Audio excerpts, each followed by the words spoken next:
We gon' get it. Welcome to Hard Rock Stadium. We gon' defend. We gon' defend. Homie, this side. We gon' defend. Remember he say his squad. We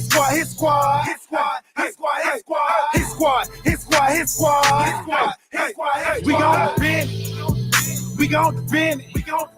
Homie, this side. We gon' defend. Remember he say his squad. I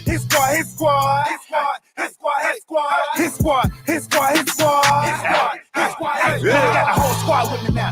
Train to go. Come play games if you want to.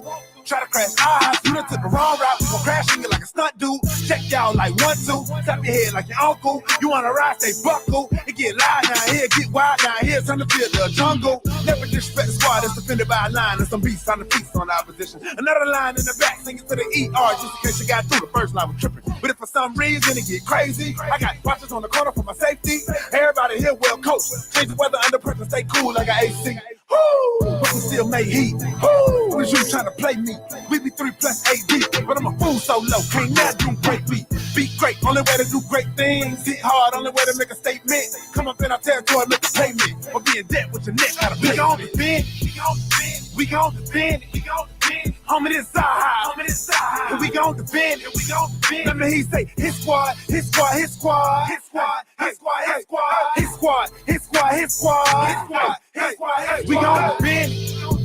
We gon' defend. Homie, this side. We gon' defend. Remember he say his squad.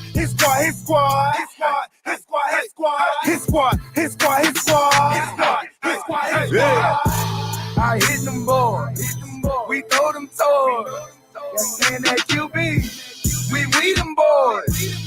We the realest. We go gorillas. We out here, homie. You gon' feel us. Don't make me come down. In that box. Like I'm red. I'll knock your socks. Won't play y'all boys. Cause we some bullies. We'll take your cookies. Cause y'all some rookies. I'm in the building. Me and Shot Jones. We do lane. We don't play zone. We play that man. So guard your hand. I see your eyes. You're scared, we man. We gon' defend. Homie, this side. We gon' defend. Remember he say his squad. We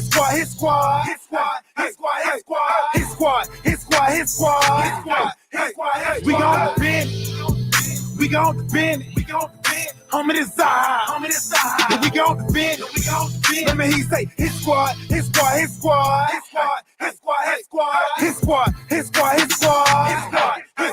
Yeah.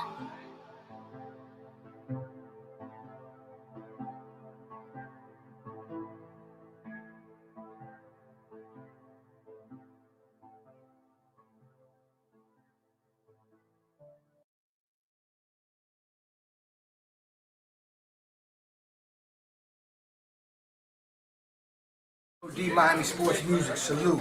Already know. Bless up. We got Finger Licking live. Know, man.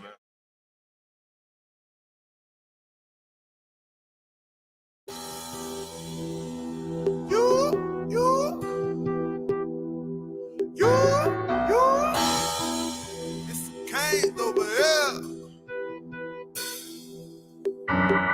Turnover chain.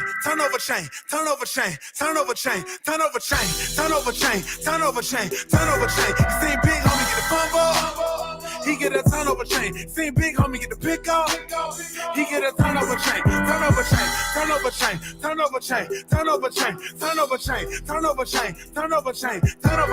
see the whole crowd going user? We want the turnover chain. See the whole crowd going crazy? We want that turnover chain. Turnover chain is deeper than jewelry, deeper than blink. It's deeper. See, this is our thing. And you was the team. It's strictly for Kane. Invented the swag. You rented and brand, but we want it back. Let me get that. But you can keep the old one. Cause we keep something new in the bag. All of these players is hungry. Don't come in here thinking it's funny. We aiming for something. Rocking the chains when it's sunny. Even when raining or slumming, we ain't gonna be slumming. I hope your quarterback don't think it's sweet. The defense will make them take a seat. And if somebody strip the ball out, Let somebody get a Cuban link. Now you know how I go with the fans though. We be going wild out in the stands though. If you're not with the team, you're not familiar. If you throwing U's up, you're not familiar. Come on, get loose like a band, trombone, throw 3 or 5 up, my home, CWA. Tell them about it. All the canes going wild when we yelling this. Turn over chain, turn over chain, turn over chain, turn over chain, turn over chain, turn over chain, turn over chain, turn over chain. You seen big homie get the fumble, he get a turnover chain. Seen big homie get the pick up, he get a turnover chain, turnover chain, turnover chain, turnover chain, turnover chain, turnover chain, turnover chain, turnover chain, turnover chain. You see the whole crowd going user. We want that turnover chain. See the whole crowd going crazy. We want that turnover chain. Who that? So low, deep. So low, deep. It's some canes over here. It's some canes over here.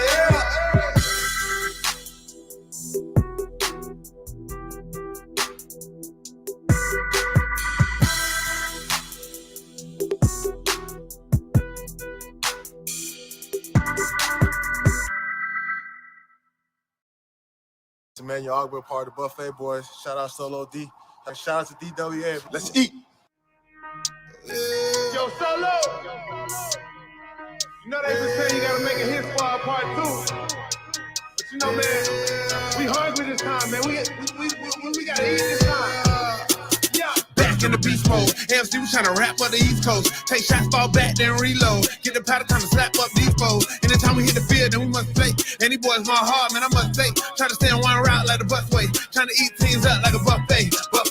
Eat the offense like a buffet. Eat the quarterback like a buffet. Eat the running back like a buffet. Eat the wide receiver like a buffet. Eat the whole line like a buffet. Eat the coach up like a buffet. Eat the fan base like a buffet. Stay one route like the busway. I say and not quote. Go hard or go home is the motto. A pick or a sack is the lotto. Let's cook them like Emerald Lagasso. My bad, Lagasse. He going south, that is not me. Hungry for greatness, so I eat. Stay in my zone like a Bobby. Jumping off the edge like E and Shaq. Straight pressure, never even back. Protection on the way you gon' get wins. Split through the middle like Wilkins. Got some backers on the back that's gon' back me up. Straight action, we be acting up. Tell Coach Drop his best plan, but it still get snatched by X-Man. Cause we back in the beast mode. AMC was trying to rap up the East Coast. Take shots, fall back, then reload. Get the powder time to slap up these foes. Anytime we hit the field, then we must play. Any boys my heart, man, I must say. Try to stay on one route like the busway. Trying to eat teams up like a buffet. Eat the offense like a buffet.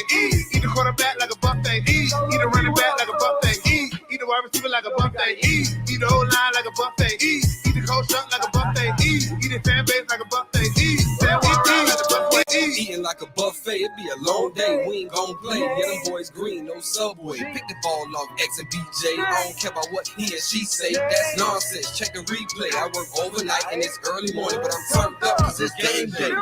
They don't really want it with your boy. O-line really get destroyed. Ex-Patriot, Cal Van Noy. Put him on his butt, hurt hemorrhoids. What's a grown man to a boy? Jim him at the line, dare you to throw it. Discipline coach Brian Flores. Hit that like button right now.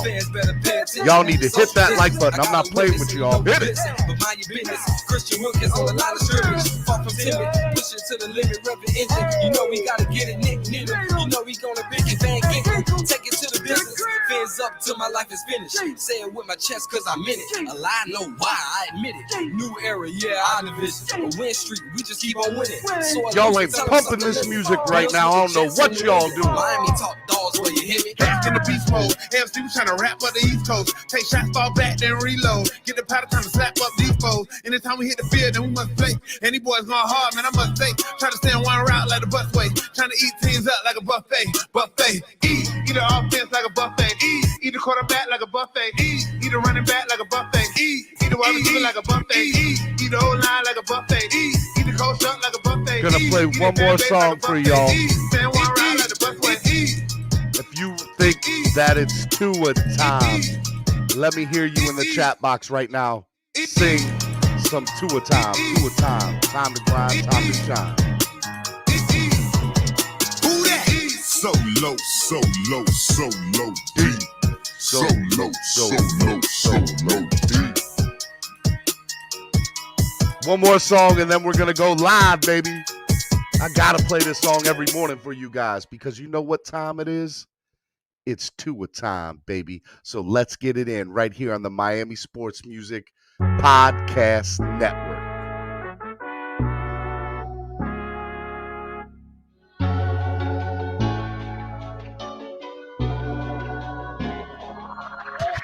I know the whole city riding. A little early, it's a bit surprising. Business moves, now we enterprising. Switch it up, now we improvising. Go to get in the winter column. Whole squad been trained to go. Fins for life, we throw the foe. Singing this just to welcome bro. Two a time, two a time. Time to grind, time to shine. Two a time, two a time. Two a time, two a time. Two a time, two a time. Time to grind, time to shine. Two a time, two a time. Two a time, two a time. My intuition told me this. To trust the coach, he holds a gift. He knowing when to go with fit. So we knowing when to switch. This year we got the golden pick. Time to see what that pick about. Bad vibes get sent out. Only fans up in this house. We been waiting, yeah, we been patient. Now it's time to cash out, no discount.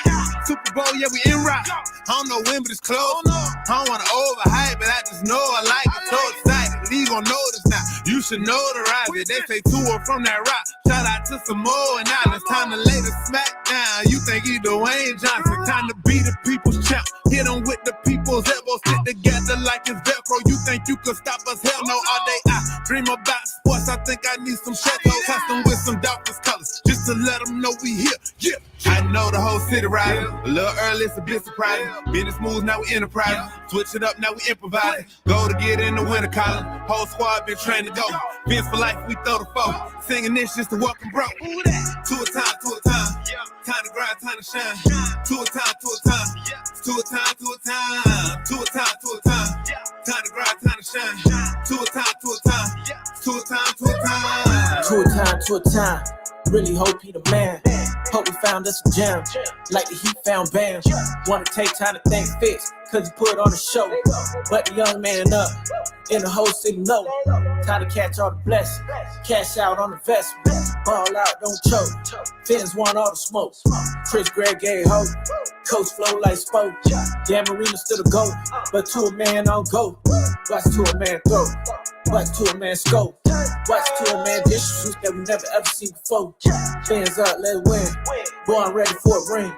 Maybe 3, 4, 5, 6. It's damn week, use 10. I know the whole city riding. A little early, it's a bit surprising. Business moves, now we enterprising. Switch it up, now we improvising. Go to get in the winter column. Whole squad been trained to go. Fins for life, we throw the foe. Singing this just to welcome bro. What time is it? Two a time, two a time. Time to grind, time to shine. About time to start the show. The number one Miami fan morning show right here on Miami Sports Music. Let's go. So low, so low, deep. So low, so low, so low, deep.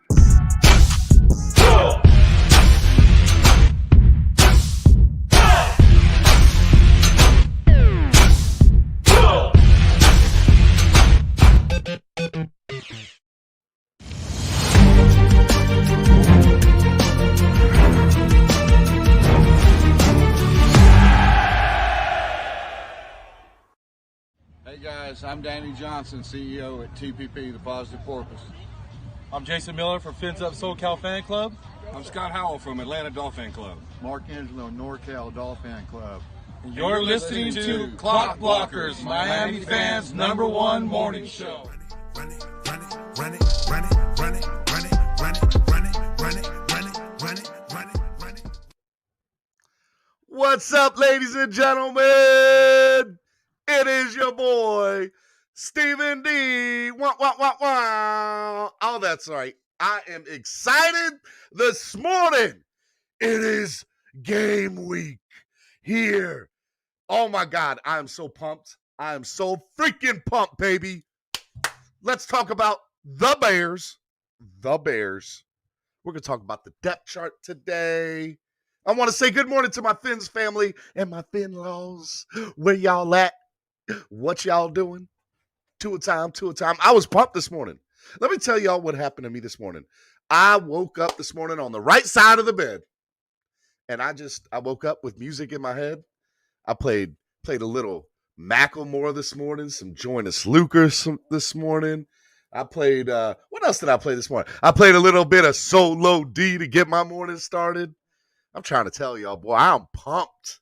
I am freaking pumped, baby.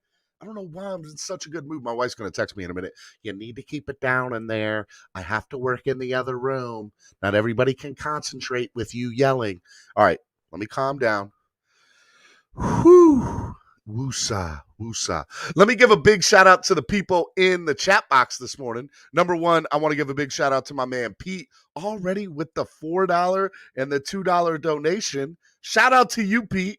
Shout out, be more like Pete. Just not with his crazy thoughts about the Dolphins. That's all. But be more like him otherwise, without the crazy thoughts. Okay? Want to give a big shout out to Chef Zhu in the building. He said, Fire and Ice was lit. I learned a lot. I'll be watching. Guys, if you missed the show last night, we had the premiere episode of the Fire and Ice Combat Sports Podcast.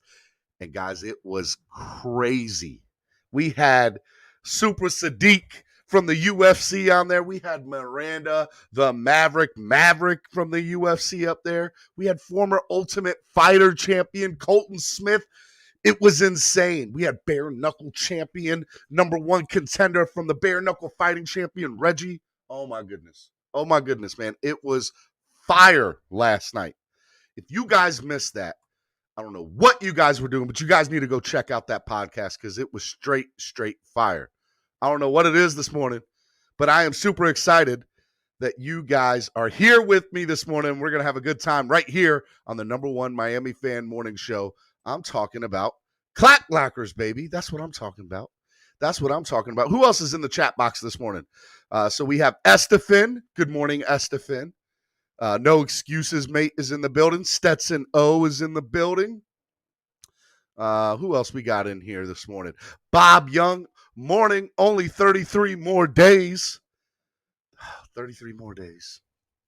But you know what? Saturday, 1 o'clock Eastern Standard Time, U.S., it's here.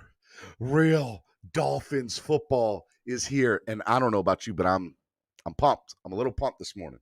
I'm a little excited for this team right here, Miami. Talking about them Dolphins, baby. Talking about them Dolphins. Good morning, Angel. Good morning. Thank you to y'all who's tuned in late last night for the Fire and Ice Combat Sports Podcast. Who else we got in here? Logan 15 asked, did you produce the music that we play? And guys, it's the Honorable Solo D. Yes, Logan. He's the creator of all creations here at Miami Sports Music. He founded this wonderful, amazing branding company, and he is the real godfather here at Miami Sports Music. So he's awesome. Who else we got in here this morning? Bones said, good morning, fam. Marino's Goat said, good morning, fam. No excuses, mate said, let's go. Fins up all day long. We'll be supporting from the land down under. Love it. Love it. 33 is still a long regular season. Should have been this week. That's all right, Roman. We're getting there. We're getting there. Darren, good morning from upstate New York. Biggest Dolphins fan in the area. Darren, tell me all about it. You're the biggest Dolphins fan? You be repping in Buffalo Bills territory, huh? They might not be there much longer from what it looks like. They could be called the Austin Bills. Ugh. That sounds worse than Buffalo Bills. I can't make a song about the Austin Bills. That doesn't even rhyme. I don't even like that. Let's see here. Big Dan 305. Good morning, Finn's family. Good morning, good morning, good morning. Hammer says, Fins up, my peeps. Guys, hit that like button if you haven't done so already. Stay tuned, locked in right here. We're going to have a big time this morning. You know what we're going to talk about this morning? We're going to talk about the depth chart this morning. We're going to talk about the depth chart this morning, okay? So stay locked in. Let me do my housekeeping that I need to do before we get started here. Don't leave. Don't go nowhere. Stay right here and don't go nowhere, okay? That's what I need you to do right now because I need to do some housekeeping stuff. All right, first things first. If you guys want the tailgate to go to the best tailgate around, the tailgate is the best way for fans to experience their love and passion for the team and city. And the community and the parking lots allow everyone to be themselves no matter where they're from or what team they root for. When it comes down to it, there's no denying the allure of the game day experience. And tailgating is the glue that holds it together. Guys, go to tailgreeter.com. Check them out. You want to know why you need to go to them? Let me tell you why you need to go to them. Number one, you need to go to them because East 32 Dolphins tailgate is the official tailgate of the fans, baby. It's the official tailgate of the fans. I still want to give a big shout out to East 12 and West 25 doing their thing, but East 32 Dolphins tailgate is officially affiliated with Tail Greeter, and that's where we're going to be every Sunday when we're in the 305. Go to Tail Greeter. You'll be able to purchase a pass in advance, get all the food, all the stuff in advance. It's awesome. Make sure you guys go to tailgreeter.com and go follow Tail Greeter on social media at Tail Greeter. Okay? So make sure you guys go do that. They're absolutely an amazing sponsor of the podcast, and I want to give a big shout out to them. Thank you, Tail Greeter, so much for being a sponsor of the podcast. All right. Guys, if you haven't done so already, make sure you go hit that like button and subscribe. Subscribe to the channel, hit the like button, okay? Next thing I need you guys to go do, if you haven't done so already, hey, where are my people in the chat box that are already members of the channel? Raise your hand. Let me get a hand raised in the chat box. Let me get a little amen in the chat box. Some fins up in the chat box. If you are a member of the channel on YouTube, let me know right now and tell these people what they need to do. Tell them that, hey, guys, come to the table, have a seat. There's a place for you. Have a seat, enjoy, sit down, and we could talk about all the Dolphins winning Super Bowls and playoff games and Tua becoming the... Okay, all right, I'm getting a little ahead of myself. I'll calm down. I'm just a little excited this morning. It's another case of the Tuesdays. Stetson says, fins up. Angel says, subscribe. Estefan raised his hand. Chef Shu says, good morning. Look, all these guys in here are members of the channel. You guys can become a member too. Follow them. They're absolutely amazing. All right? Make sure you guys go do that. Also, if you guys want to donate to the channel and help the channel grow, you guys can do it one of three ways. You can do it through the YouTube Live Super Chat, or you guys can do it through PayPal, MSM Podcast Network, or Cash App, $, MSM Podcast Network. All right. Now that I got all that out the way, two more things I want to say, and then we're going to get into some Dolphin talk this morning. Some Dolphin chat. In the box, if you're excited to talk some Miami Dolphins depth chart.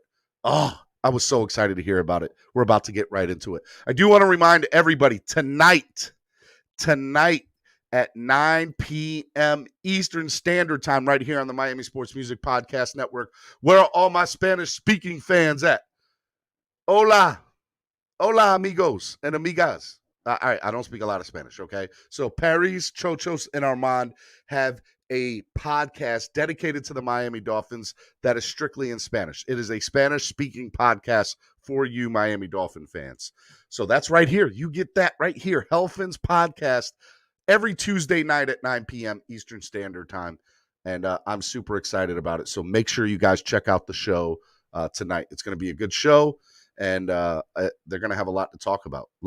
Defensive line and linebackers, possible O-line trades, and X incentives. Get their take on the Xavier Howard restructured contract. It's going to be great. Also, one last time, I want to remind everybody, last night we had episode 1 of the Fire and Ice Combat Sports Podcast with the host Angel Ortiz. I was on it last night.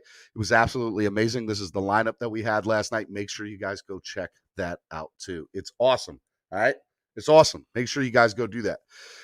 All right. Today's show, we're going to talk about preparing for the Intrateam practices in Chicago, and we're going to talk about the depth chart because those two things need to be talked about tremendously. Okay. Look, I am super excited about it, and I want you guys to be excited about it too. So if you guys want to get on and you guys want to talk, I'm right now putting in the chat box the link into the chat box for all of us to get on and have a panel and discuss the depth chart this morning. All right. I'll bring you on, guys, here momentarily. I just want to remind everybody too, Friday is my birthday. It's Spread Kindness Friday on Friday, as we do each and every Friday right here on the Miami Sports Music Podcast Network. And it's my birthday, and we're going to party. That's right. We're going to have a great time here on Friday. You guys better be here or be square. It's going to be a good time. Make sure you guys are here for that. All right? All right. Now, let's have a good time. Let's talk about some Dolphins football. Hit that like button right now if you're ready to talk some Miami Dolphins football, baby. DWA Dolphins with attitude. in the Miami, because that's what we do here on the Miami Sports Music Podcast Network. We talk about the greatest football team, talking about the Miami Dolphins. Okay, let's get to it. What I want to do is obviously talk about the depth chart that came out yesterday on the Miami Dolphins website. So I think for me, there was a lot of things that obviously stood out, right? So the Miami Dolphins are traveling today to go to Chicago to have inter-team practices with the Chicago Bears. And I am excited about that because I think we're really going to see for the first time a taste of what the Dolphins really look like. And we're going to get to see a transparent view, hopefully, through Twitter, which we're going to do the next couple of days when the team practices. We're going to have live Twitter updates about what this team looks like against real competition. People that aren't in camp, people that want to take their head off. And so for me, that's what I kind of look forward to and want to see. So I don't know how you guys feel about that, or I personally think it's going to be a big deal. So we'll have to see about that. Guys, get on. I put the link in. Come on, let's talk the depth chart. And because that's what I want to talk about this morning. All right. So let me share this and we'll get this on and we'll get right into it. Shall we? All righty then. All right. The depth chart.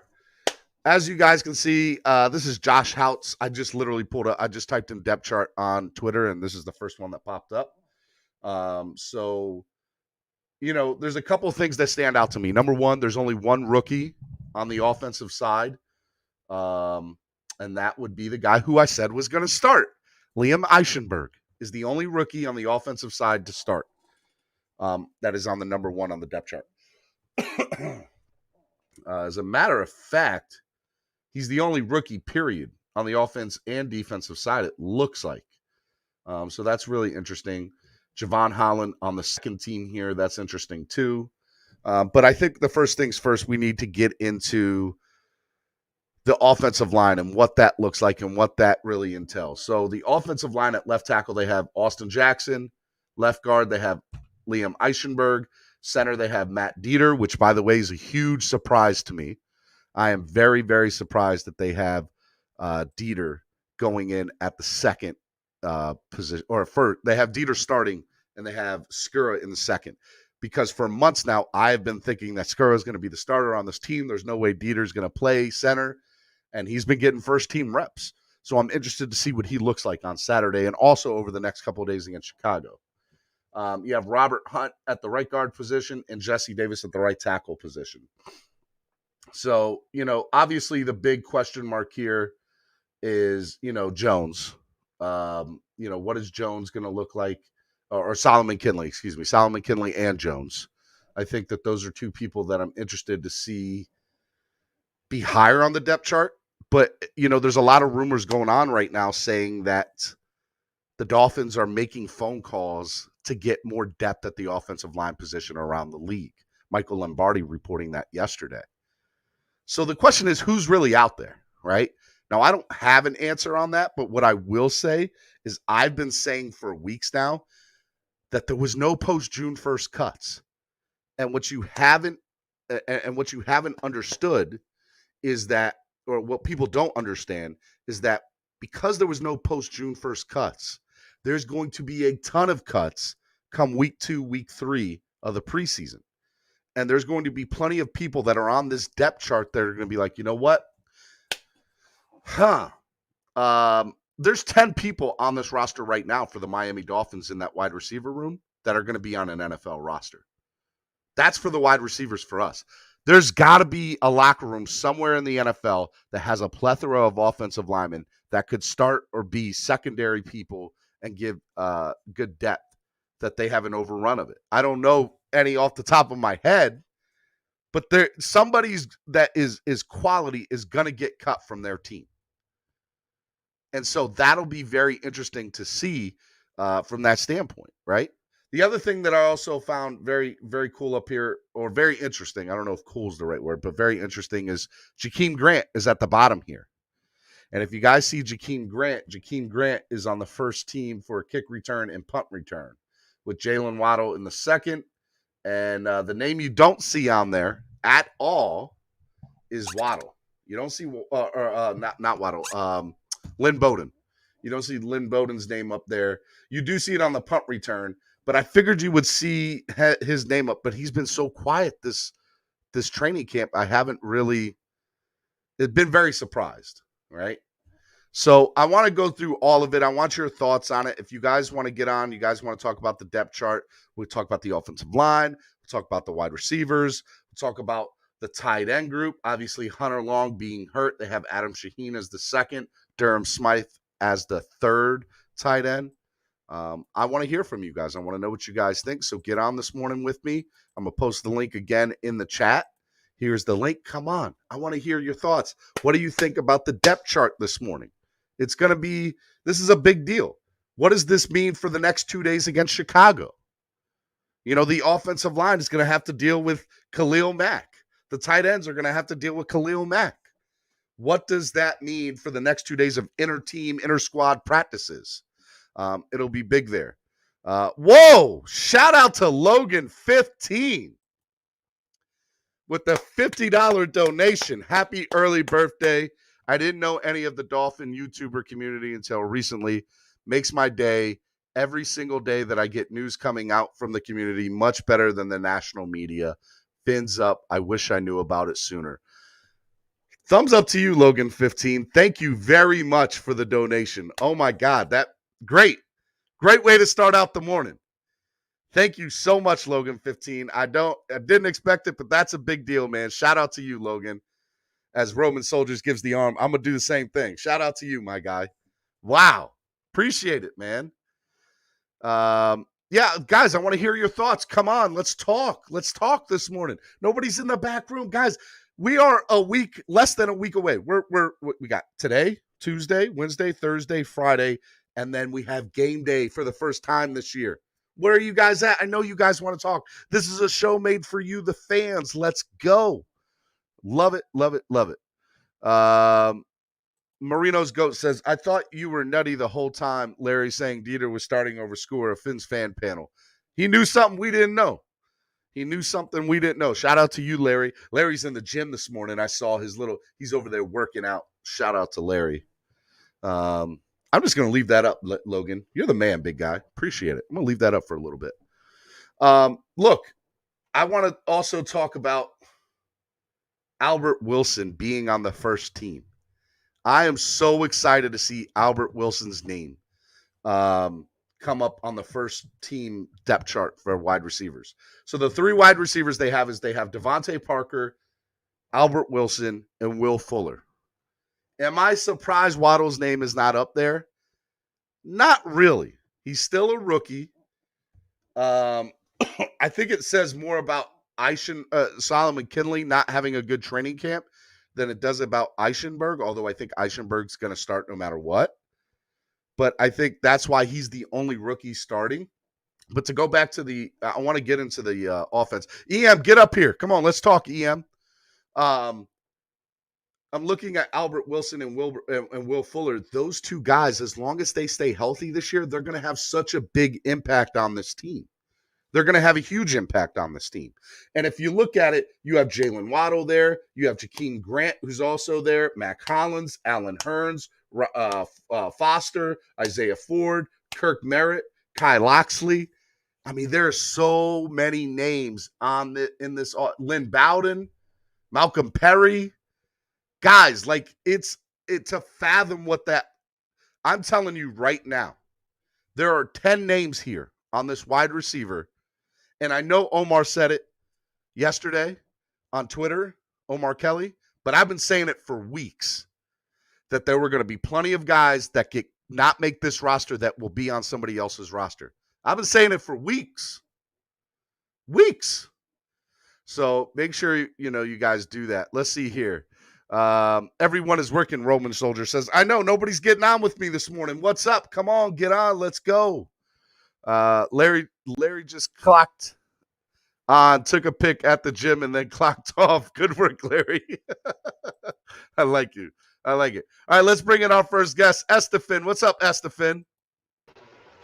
What's up, man? What's up? Good morning. Sorry I've been out of the loop It's okay, man. Spurs still suck, and you're here. So life is good. Yeah, I mean, well, that's why I was so busy with all y'all Flaming Turds fans' moms that kept me busy. You know. Oh, see, there you go. I just want to say thank you to all the Flaming Turds mammies out there for keeping me busy. So I was saying, what a heater, a hater, a heater. When you started your stream, bro, I saw your hat was turned on backwards. I was like, man, that must be that Flaming Turds hat. No, then you man. said Miami. I was all, thank God, it's not that turd logo. So we're good, bro. You know what I mean? So what's up, man? Did you check out the depth chart? No, man. I've been out of the loop like that. Like I just barely caught up on some of TD's streams. Like this morning, I've been on vacation, bro. Like I literally, when I got back from vacation, I found out about X through one of TD's streams. You know what I mean? I saw a notification. That's truly been out of the loop. I love it. No. I went off the grid, bro. Like I went to Tampa, and Larry's been lying to everybody, man.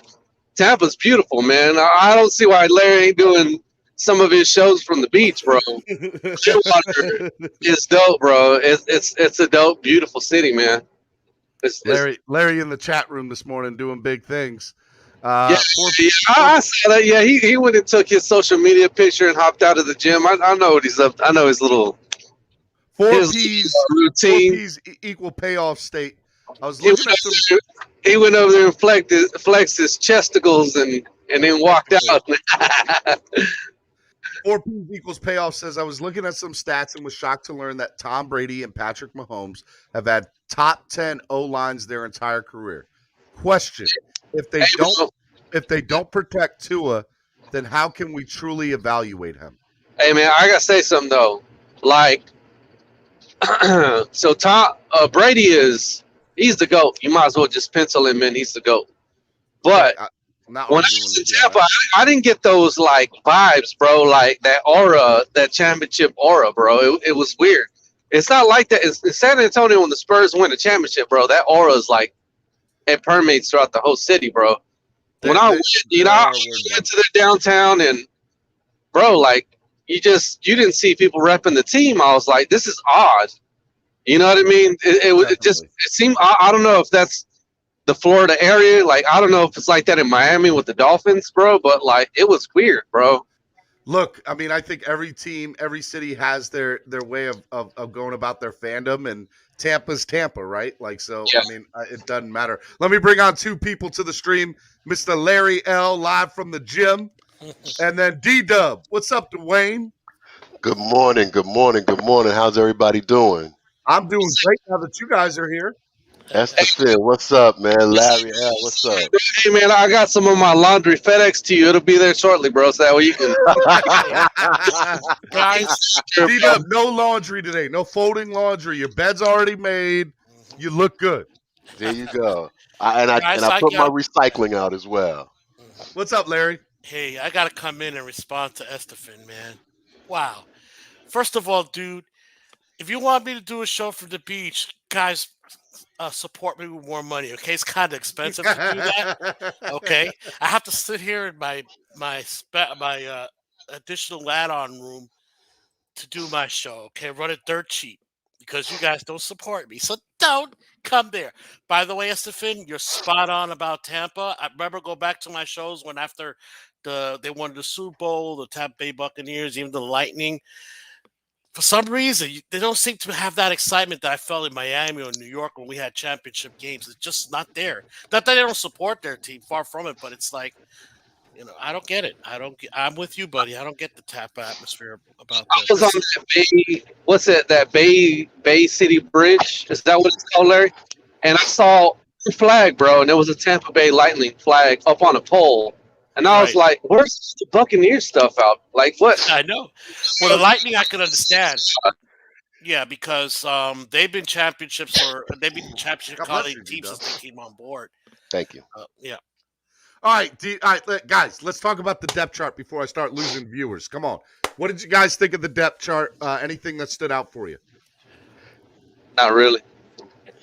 Not really, man. I mean, like I said, we got to put this in the right context. Actually, you were wrong, Steven. Eichenberg is not starting at right tackle. That would be the homie, Jesse Davis. Starting at left guard.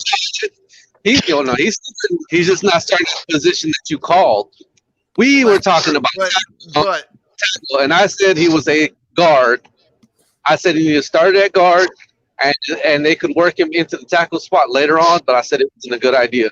Jesse Davis needed to hold down that right tackle spot, and lo and behold, that's what's going on. Dwayne, anything that stood out for you? Back in probably March or April, I was beating the drum for Jesse Davis to be cut. And then back in probably May, I changed my assessment. I'm not surprised about Jesse Davis being on the first team. I'm more disappointed that others haven't stepped up.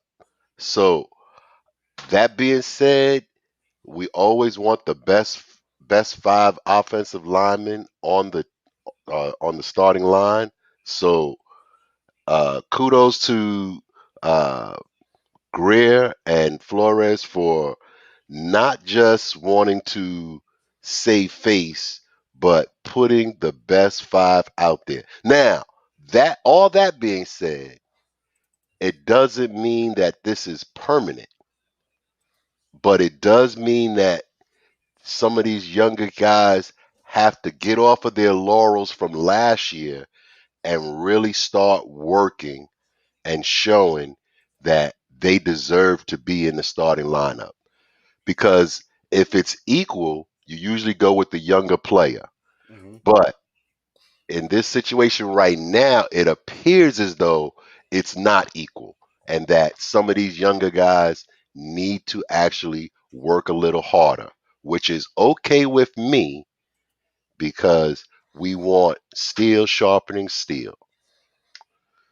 Larry, any thoughts of the depth chart that stuck out to you?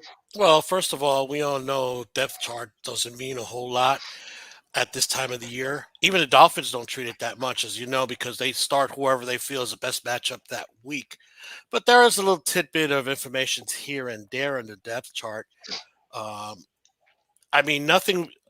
We were talking about all training camp about Christian Wilkins, all playing second team, right? Omar, Barry Jackson, Wilkins playing second team. Lo and behold, depth chart comes out. There it is. Okay, and Dwayne is right, by the way, about the offensive. Why does people don't seem to get it? They don't take at word for what Flores says. Flores says he will always play his best 5, right? Mhm. Right, Dwayne?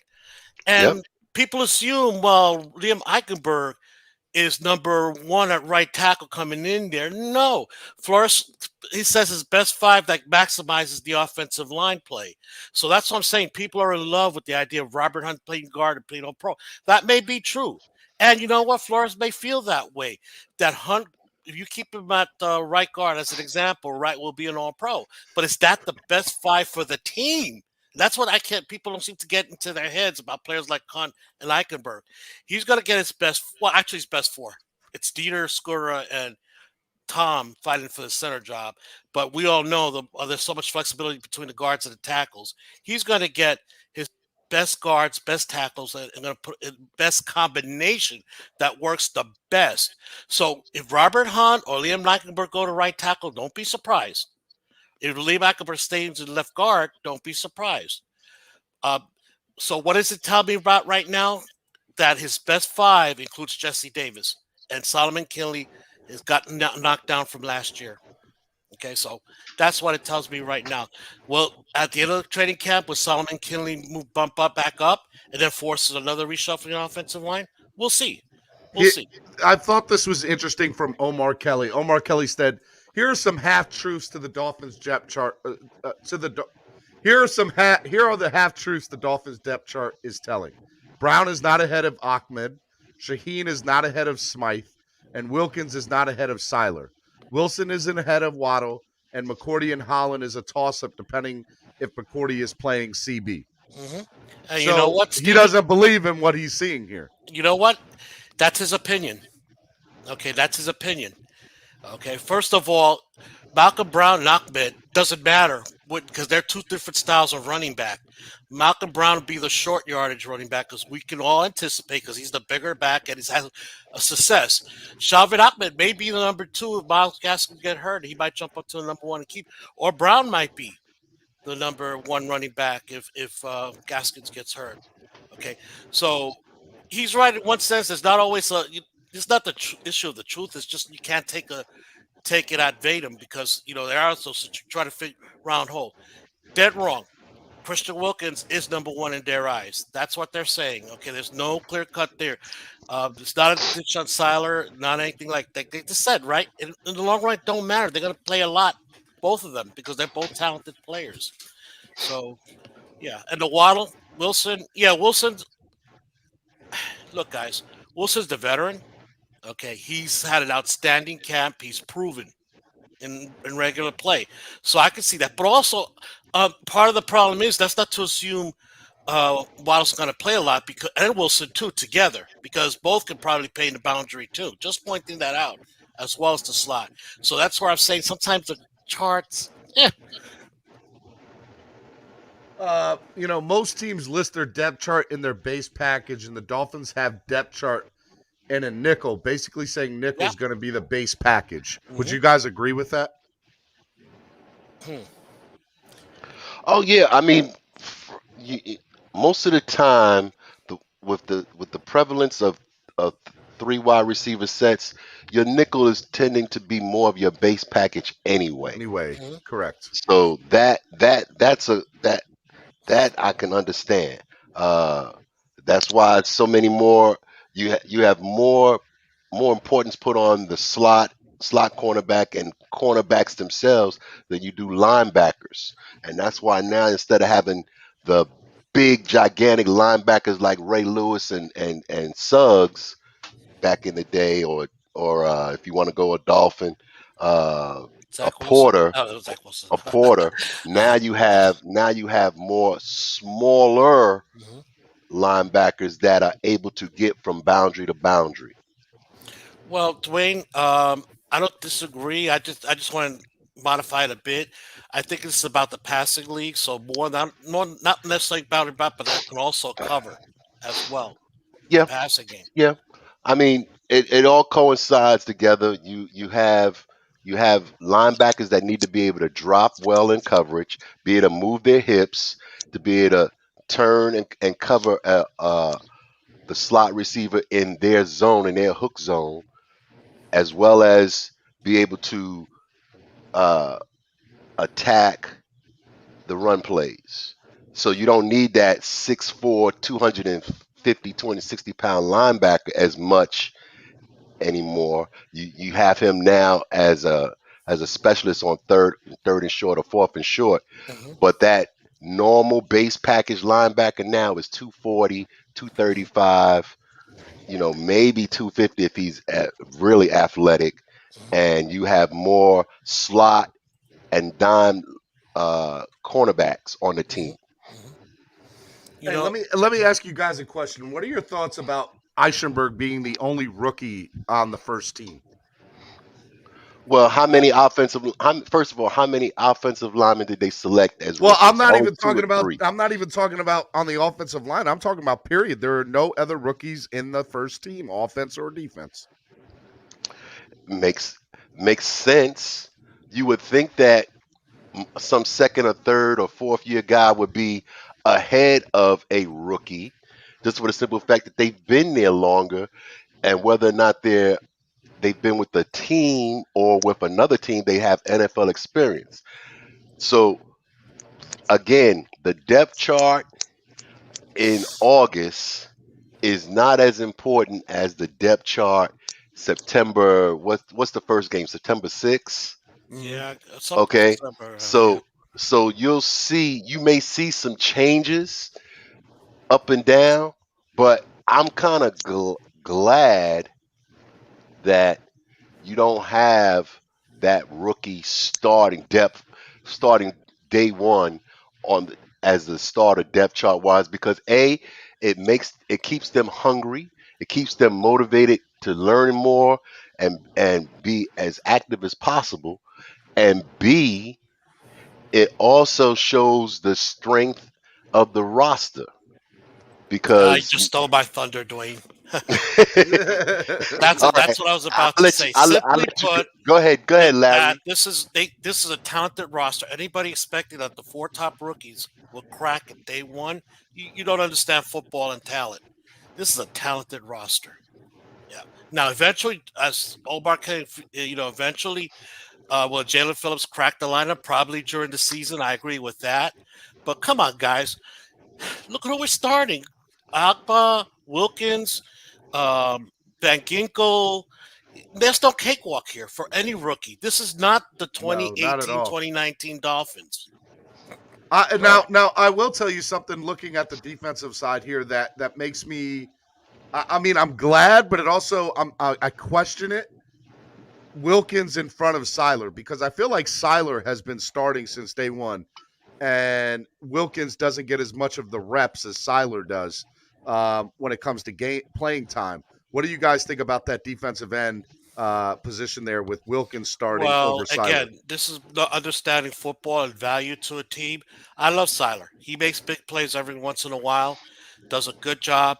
But Christian Wilkins is one of the best at run defending and getting better in pass rush. So we tend to look at Seiler has more sacks than Wilkins. That's not their primary job in a 3-4. It's nice, not their primary job. It's stuffing the run game base. Not necessarily them making the tackle, but taking up blockers and all that. And towards the end of the year, Wilkins is one of the better ones at that. So take it for what it is. I'm telling you right now, football wise, Wilkins has more value to the team than Seiler. I'm not criticizing Seiler. Seiler's a terrific football guys. Count your blessing. Don't complain. I'm not. I know, Steve. You're not. And Dwayne, I want your thoughts on this as far as Wilkins over Seiler. I want Wilkins to obviously be the better player, but nothing like that has not been. We see Seiler always getting majority of the reps during the game. Well, you have maybe two different. You have two different players that can do different things, and what we want to see is the ability to do all the things. And I know this sounds kind of crazy, but maybe Seiler does certain things better than Wilkins, and Wilkins does certain things better than Seiler. You put them in the situations that best fit so that they can be successful. I don't really care who's starting because I know as defensive linemen, if you're good, you're going to get your 35 to 45 snaps a game regardless. Mm-hmm. That's what you want. You don't want somebody to have to deal with 65 snaps, 70 snaps. Otherwise, that means the talent level is poor on your defensive line, and you're more than likely And going to you're get eventually, worn and you're out. eventually, when you get in that third and fourth quarter, your defense is going to be huffing and puffing. Right. So you want to be able to interchange those two guys as well as give them breaks so they can be be more effective. I'm happy either way. I mean, when you have if you want to go with it from the draft perspective, okay, Christian Wilkins was your first round draft pick. Okay, now is he all Pro Bowl right now? No. Okay, but is he providing the team quality snaps and quality effort? Yes. So, EM Dolphins says this personnel gives the group Dolphins tons of flexibility. which is what I was saying, because you may have, and I don't know this, but let's say for example that uh, on certain type of runs in a zone offensive line that's doing a lot of zone blocking, Zala does better. And I'm Yeah. just throwing that out there. Okay. Now, if that's the case, Zala would be starting and maybe getting more of the run opportunity snaps in that game. But now, if Wilkins is the person that does better on rundowns against a zone blocking offense, then Wilkins would get some more playing time. As long as we have the personnel and talent to attack our offense's strengths, that's what we want. That's what we want. Don't get so tied up in the depth chart in September. Don't even get tied up in the depth chart August, September, October. It's going to be a week to week thing. Let me bring this up real quick, and then I'm going to bring Pamela in because she's backstage. Looks like Reason put this out there, and I think this is a pretty good tweet. Looks like Eichenberg is sticking at left guard for now. Hunt's been the best performer on the O-line, and I think they won't kick him out to right tackle. 3-3-5 nickel base on the depth chart. Hey, I'm happy that I saw that before I even read Reason's tweet here. Interested to see how this changes over the course of the preseason. Any thoughts on Reason? And I'll bring Pamela into the stream as well. Yeah, like you said, for now. Don't overlook that word for now. So he's probably thinking the same way I'm thinking. He's going to put the best 5 combination out there. Yep. If Kinley breaks it, or just like Omar Kelly's been reporting, Davis has some knee issues. So that might factor in eventually. Or Kinley gets into the top 5. Then, of course, that could change. Like I said, they're going to take it the best 5 that performs together. It's not necessarily the best in a position. So, yeah, he's got that right in my opinion. For now, that's exactly what it is. Pamela, good morning to you. Good morning, everybody. How are you? Oh, I'm doing all right. I'm hanging tough. So morning, Pamela. The depth chart came out last night. Yes. What stood out for you? Anything that stood out for you? Well, I think my take on the depth chart is a little bit different. It's not about who is number 1 in the starting position. I think it's that depth chart across the board gives us depth. Do you understand what I'm saying? It shows that we have depth. I get that. We have depth. And I think that's pretty exciting when I look at that depth chart of especially looking at teams in years past depth charts, definitely. Absolutely. So I think the 2 major factors for the Dolphins this year is going to be conditioning and depth. And you have both of those. We have the skilled players, we have the coach, we have all that kind of stuff. But the conditioning that they're doing now to stay healthy and not get injured and to keep depth throughout the length of a longer season. Anybody have thoughts on Pamela's outlook there? Yeah, I wanted to say something like that whole, I guess it's piggybacking on what Pamela just said and what Larry was saying earlier about it doesn't really mean much this early, this depth chart. But what she was saying about the whole depth thing, Flores is a strategic guy, and you just know if you're a Dolphin fan, you feel it in your gut. And you're hearing reports of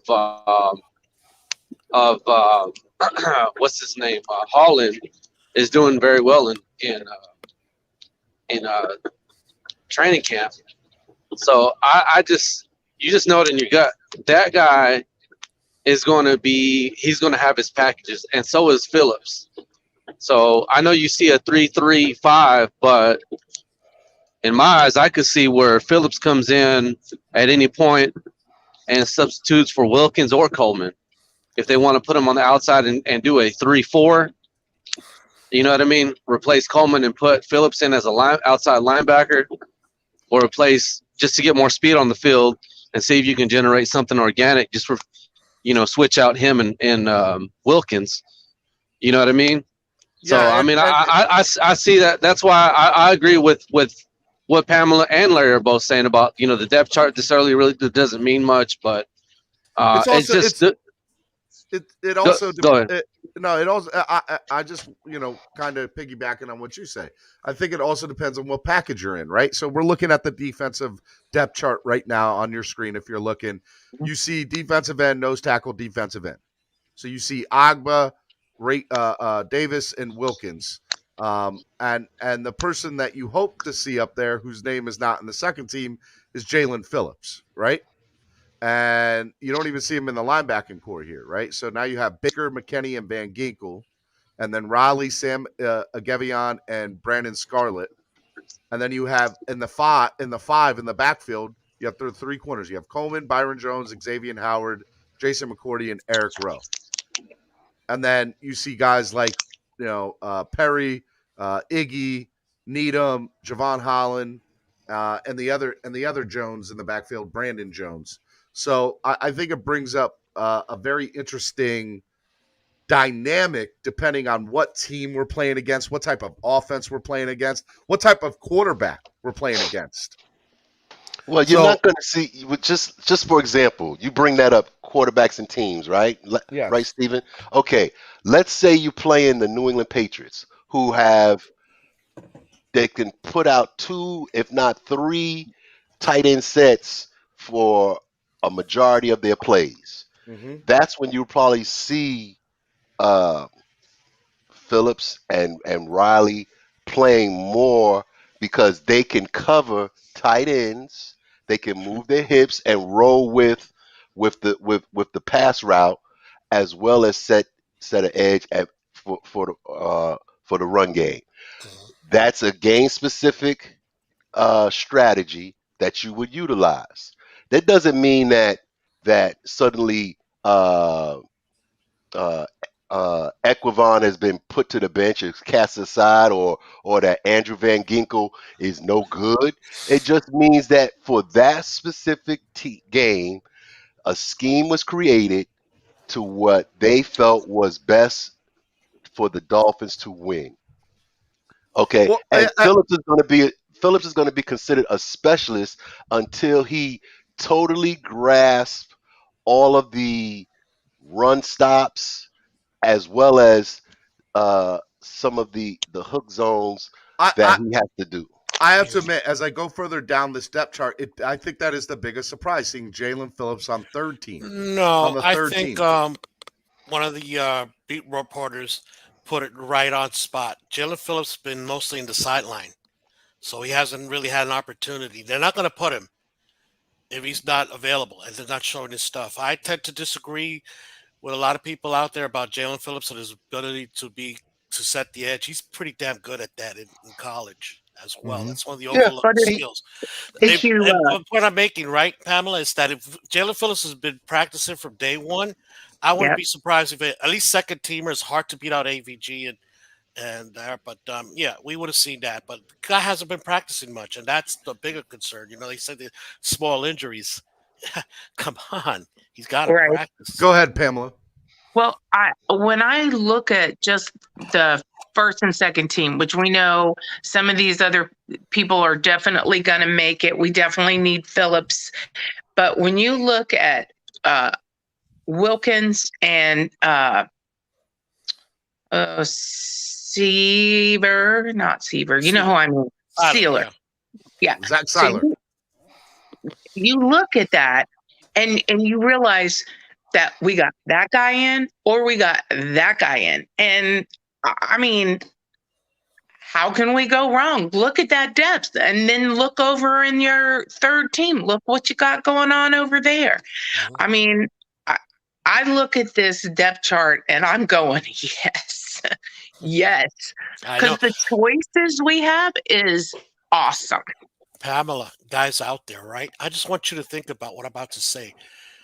After the end of training camp, when we have the 53-man roster, right? Mm-hmm. Do you expect the Dolphins to do what most teams do and what they've been doing in the majority?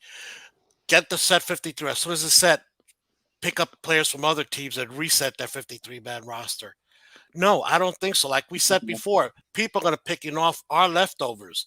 We're not going to be picking as many leftovers that we've had to have had. Matter of fact, the only position I see we might pick leftovers is maybe running back to upgrade our running back room and maybe our depth in offensive tackle. Tackle. Yeah, okay, I'll say an offensive tackle because most of them that's the only two positions I can see they picking up after that 53-man roster is set at the end of training camp. for you guys don't understand, right? Teams set their roster at 53 at the end. Then those players that are cut, other teams may sign them. When you sign that player from another roster, then you have to cut somebody else from your 53-man roster. And the question is, when that does happen, and I know that's not the question now, but who is that going to be? Yeah, that's the whole point, right? I'm not. You guys are worried about the depth chart. I'm more worried about who we're going to cut. Okay, but you bringing up something that Miami Dolphin fans in general, like let's perfectly honest. Let's call a spade a spade. The Dolphin fans for years have not had this good of depth in positions, from the wide receiver room to the linebacking room to the secondary. Like, there is depth here, and there are going to be players that are not going to be able to fit on this 53-man roster that are going to go play for somebody else and do good for somebody else. And Dolphin fans are going to be like, why the hell did we cut him? Because there was no room. Yeah. It is an awesome problem to have. When you have a problem because you have too many great players to choose from, that's a great problem to have. Yay, us. Hey, by the way, I want to just extend a little bit about what you said, Steven. It's a problem Dolphin fans are not used to. I'm going to give you a little bit of tidbit here. Not many teams in the NFL has this problem. Okay, even the good teams don't have I don't believe they have the quality depth we have. They may have better starters. They may have the Travis Kelce's and the Tariq Hills. But we have, I have to say we're going to have Jalen Waddle because he's not even the starter on this team. Okay. We have 3-4 good tight ends. We may not have Kelce, but we got 3-4 good tight ends. And you go down the list. KC's offensive line's better. Absolutely, their starters are better. Their backups, no way. And unfortunately, losing DJ Fluker. Now, guys, I've been critical of DJ Fluker. I would have liked to see him work out here. But they're super quality backup people that most teams don't even have. I would have liked to seen him work, work out here. All right, this is the Miami Sports Music Podcast Network #1 morning show, Clock Blockers. I'm your host, Stephen D. I have a little mini panel on right now. If you guys want to get on, I just put in the chat the link to get on with us this morning. We would love to hear from you. Love to. Pete is over here saying this is getting hard to listen to. Pete's over here starting this morning, already in the chat. In the chat starting this morning, Pete. It'll get a whole lot harder, Pete. If you're interested, come on. Guys, we have 70 people watching, only 43 likes. Please hit that like button. Let's go. All right, so here's something else that I thought was really interesting that I want to bring up from you guys. So looking at this depth chart, one of the other things that I saw from it is Jakeem Grant on first teams on return. Mm-hmm.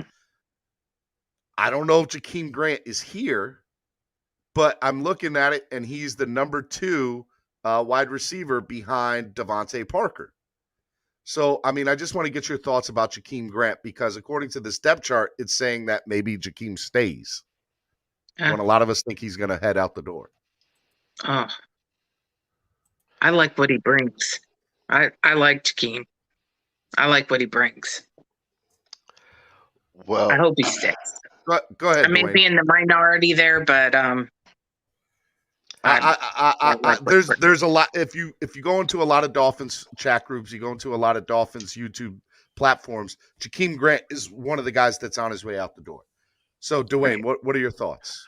I think the only way he sticks on this team and make the 53-person roster is if he is designated as the punt return specialist, and that's the only way, because there's too many wide receivers that either have a better track record or can do other things, more and more things than what Grant does. Now, I realize that Grant was here before Flores was here. So correct. Grant he's is not a Flores guy. He's not a Flores guy. Oh, I hate that term. Okay. So Him and Albert Wilson both were here before Flores was here. Now, doesn't mean that there's an axe to grind against Grant, but if you have players that can play special teams, such as Waddle, such as Holland, such as maybe Bowden, maybe what's the kid? Lynn Bowden. No, not Lynn Bowden, but I did mention him. But Robert Foster. Robert Foster. All these players that can do things on special teams, and you have better wide receivers that have the ability that Grant has, and has maybe better hands. The Grant might fall victim to the numbers game. Yeah, but if you're looking at Jakeem Grant, you got to look at him, or at least this is how I look at him. I'm not saying you have to, but this is how I look at him. I look at him as a one-trick poor Sony, right? And if you're looking at that, we've seen what he can do when he had the opportunity to be a legit 1, 2, or 3 wide receiver. I don't think he did that great. And so I look at that and I say, okay, well, I'm looking here. I have 10 wide receivers in this room that are legit better than him. Okay, 8 or 9, at minimum 7, minimum 7. And you can argue 8, 9, and 10 are just as good, if not better, at wide receiver than him. And then I look at the kick return and the punt return. I'm like, well, I have Lynn Bowden here. I have Jalen Waddle. I have Malcolm. I mean, there's a million people that I could plug in there that could do it. And so I just don't think that he is worth the roster spot as far as talent is concerned. I love the guy, but I don't think he should be on the team personally. See, he was asked to be a number one. I'm sorry. Go ahead, Pam. So I was going to say, having the guys that can do punt return, that's all well and good. But I don't think we need a top receiver out there as a punt returner. We know how violent that part can be. Put your best player on the field, though, Pam. Yeah, I agree with that under some circumstances. But if you've got somebody that's producing high in the wide receiver and you want to take the risk of him getting hurt in punt return, and I think Grant has his cutting ability, he has got a quickness to him. I'm not saying that Grant doesn't, but if Waddle, who here's my argument to you, Pam, and to anybody who brings this up. He can get hurt on the field playing wide receiver. He can get hurt in practice. He could get hurt in practice. Why do people make the argument of he could get hurt returning kicks? Yeah, Steven. That's part of the game. Because it's true, but because he is somebody that you hope that's going to go through 17 games now, I think you're going to have to be a little bit more careful. It's a whole nother game. You know what teams look like by game 13, 14. Now we're going to 17 games. I think it's going to have to be in our thought process to kind of save somebody from that type of thing. And Grant has got the cutting ability, which you need in a punt return. And also, you think about the fact that he can fill in as a wide receiver. So he gives us depth in that area also. So Pamela, you see what you're talking about. You're conceptually right. Just put it in the wrong context. No, it's you want to manage their playing time, not manage their position. That's going to be an issue for 17 games for every player in the NFL. But I agree with you in that you want to manage Waddle's playing time. But guys, I've said it before. This is a professional football management team. Okay, one thing I've said that they do that. I can criticize other organizations that are not, is they recognize special teams is just as important as offense and defense. When you think that line of what thinking, then Waddle's just as important as a punt returner than as a wide receiver. Larry, you don't know shit. Flores don't know shit. Then how the hell we won 10 games last year? What was one of our primary reasons we won our 10 games last year? Nobody mean, wants to answer. Special teams. I mean, One of the yeah, it best was special field, teams in the NFL. field position, being Field able to position, change the great field. field position you create for the defense, for the offense, absolutely, and a momentum turnaround with a great punt return or a kickoff. Well, very few kickoff returns. The NFL rules today, but that's the point. That's why Waddle starting. Trey Burton says, "Pam, know what she talking about? Preach." Well, she does, but Yeah. I'm taking a little bit. I disagree with her a little bit in that way because apparently Pamela don't see it like I see it. The special teams is as important because if you see it my way, then it's no argument about Waddle playing both. But we do agree you don't want to burn out any player, especially rookies that not used to. I only played 12 games. Let me also say something too, right? Number one, I think Jakeem Grant is the second best returner on the team. Let's get that straight. I think Waddle's number one. I think he's number two. But what I will say is I don't think people like Albert Wilson or Lynn Bowden are that far behind number two. So to me, I think Grant is expendable. He's expendable. That's the issue with this team. Let me just say this, right? I know I've been saying it in my show over again, and a lot of people get through. A lot of people. I'm not saying Grant is not an excellent football player by all means. Look at this roster. That's the problem. Grant would have made our team easily last year, 2018, and would have been our best receiver. And he did make it easily. Stayed healthy, right? But look at this roster, okay? Who you gonna cut? So Matt Collins is having a terrific. He's did a solid job last year. I want People Matt think Collins he's a bad to make wide this receiver. team so What bad. receiver had the two biggest plays? I want Matt. I'm telling. Mark my words right now. Everybody's listening. Matt Collins makes this team. He's going to be a huge contributor for this offense. So no, not even offense. Because he's a great. He's a great special teamer. He's a great gunner. You're right. Specifically a gunner. So yeah. So let me ask. Go ahead, Dwayne. Beat out Hollins if it comes to that. No. Go ahead, Dwayne. Let me ask this. Okay, if you play Waddle in punt return situations, right, and he's also playing, he's getting his reps at wide receiver. If he was to get hurt playing wide receiver, would that upset you as much as if he got hurt playing special? Let me answer that question returns for you, Dwayne. Let me please answer that question for you. So, pick me, please. So go ahead. I just want to put that out there, and I want to see what the fans let me tell you. I have asked to this say question about it as well. I have asked this question on my show recently. Okay. And the reality is a lot of fans, and then chat box, please answer that question. But I think a majority of the fans that I have talked to or I have heard from is they would say they would rather a player get hurt on the offensive defensive side of the ball than they would on special teams. So the reality, and I'll let you go after this, Dwayne, the reality is there's no freaking difference. They get hurt. Special teams is part of the game. So what I'm getting at is this. Okay. You have situations that occur in a game where you definitely want to flip the field. In those situations, maybe you let Waddle go ahead and return a punt. But if it's not that critical,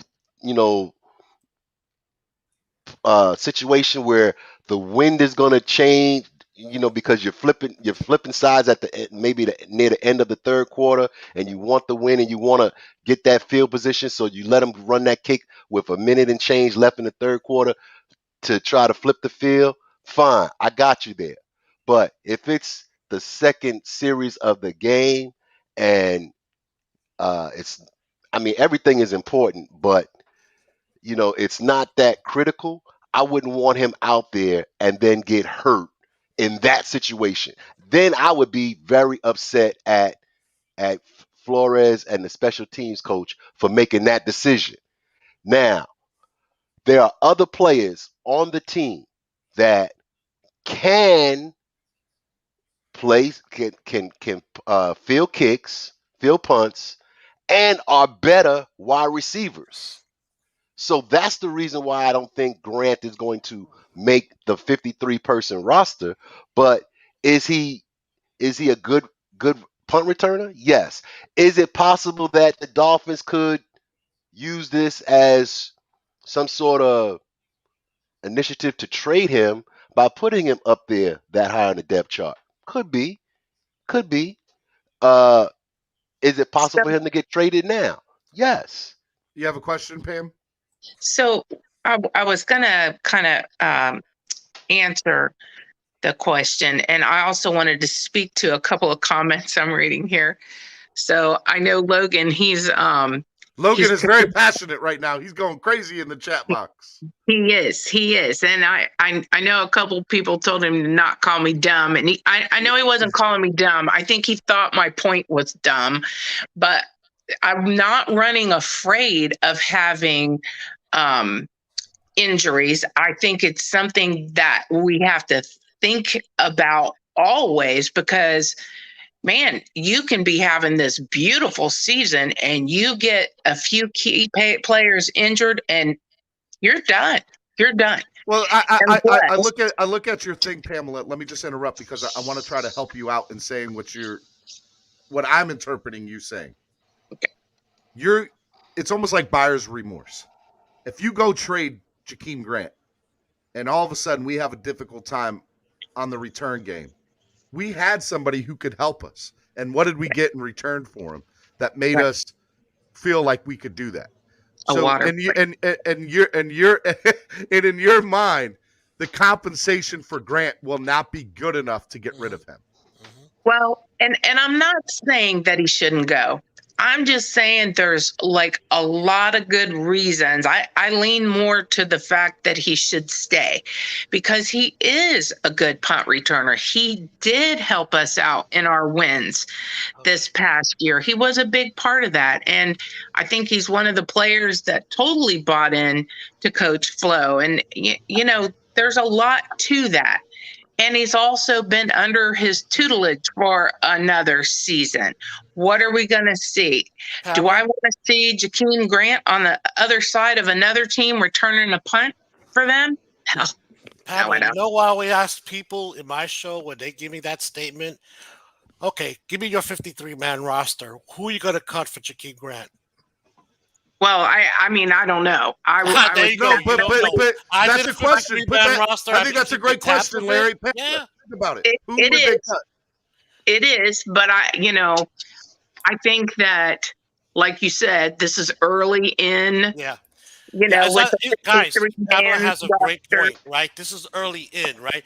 Hey, who knows? Preston Williams might stop in the pup list. That create another opening. And even fact that I still could get Grant into the roster, but somebody else might get hurt before training camp ends.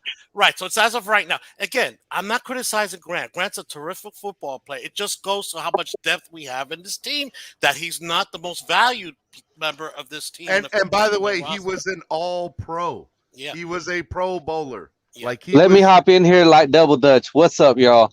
So Larry, I would say, okay, so we're talking about at least 7 to 8 wide receivers. So I always tell EM when we talk about the wide receivers that you might as well just start off with Lynn Bowden, but you ain't heard much about him in training camp. But you might as well. Quiet.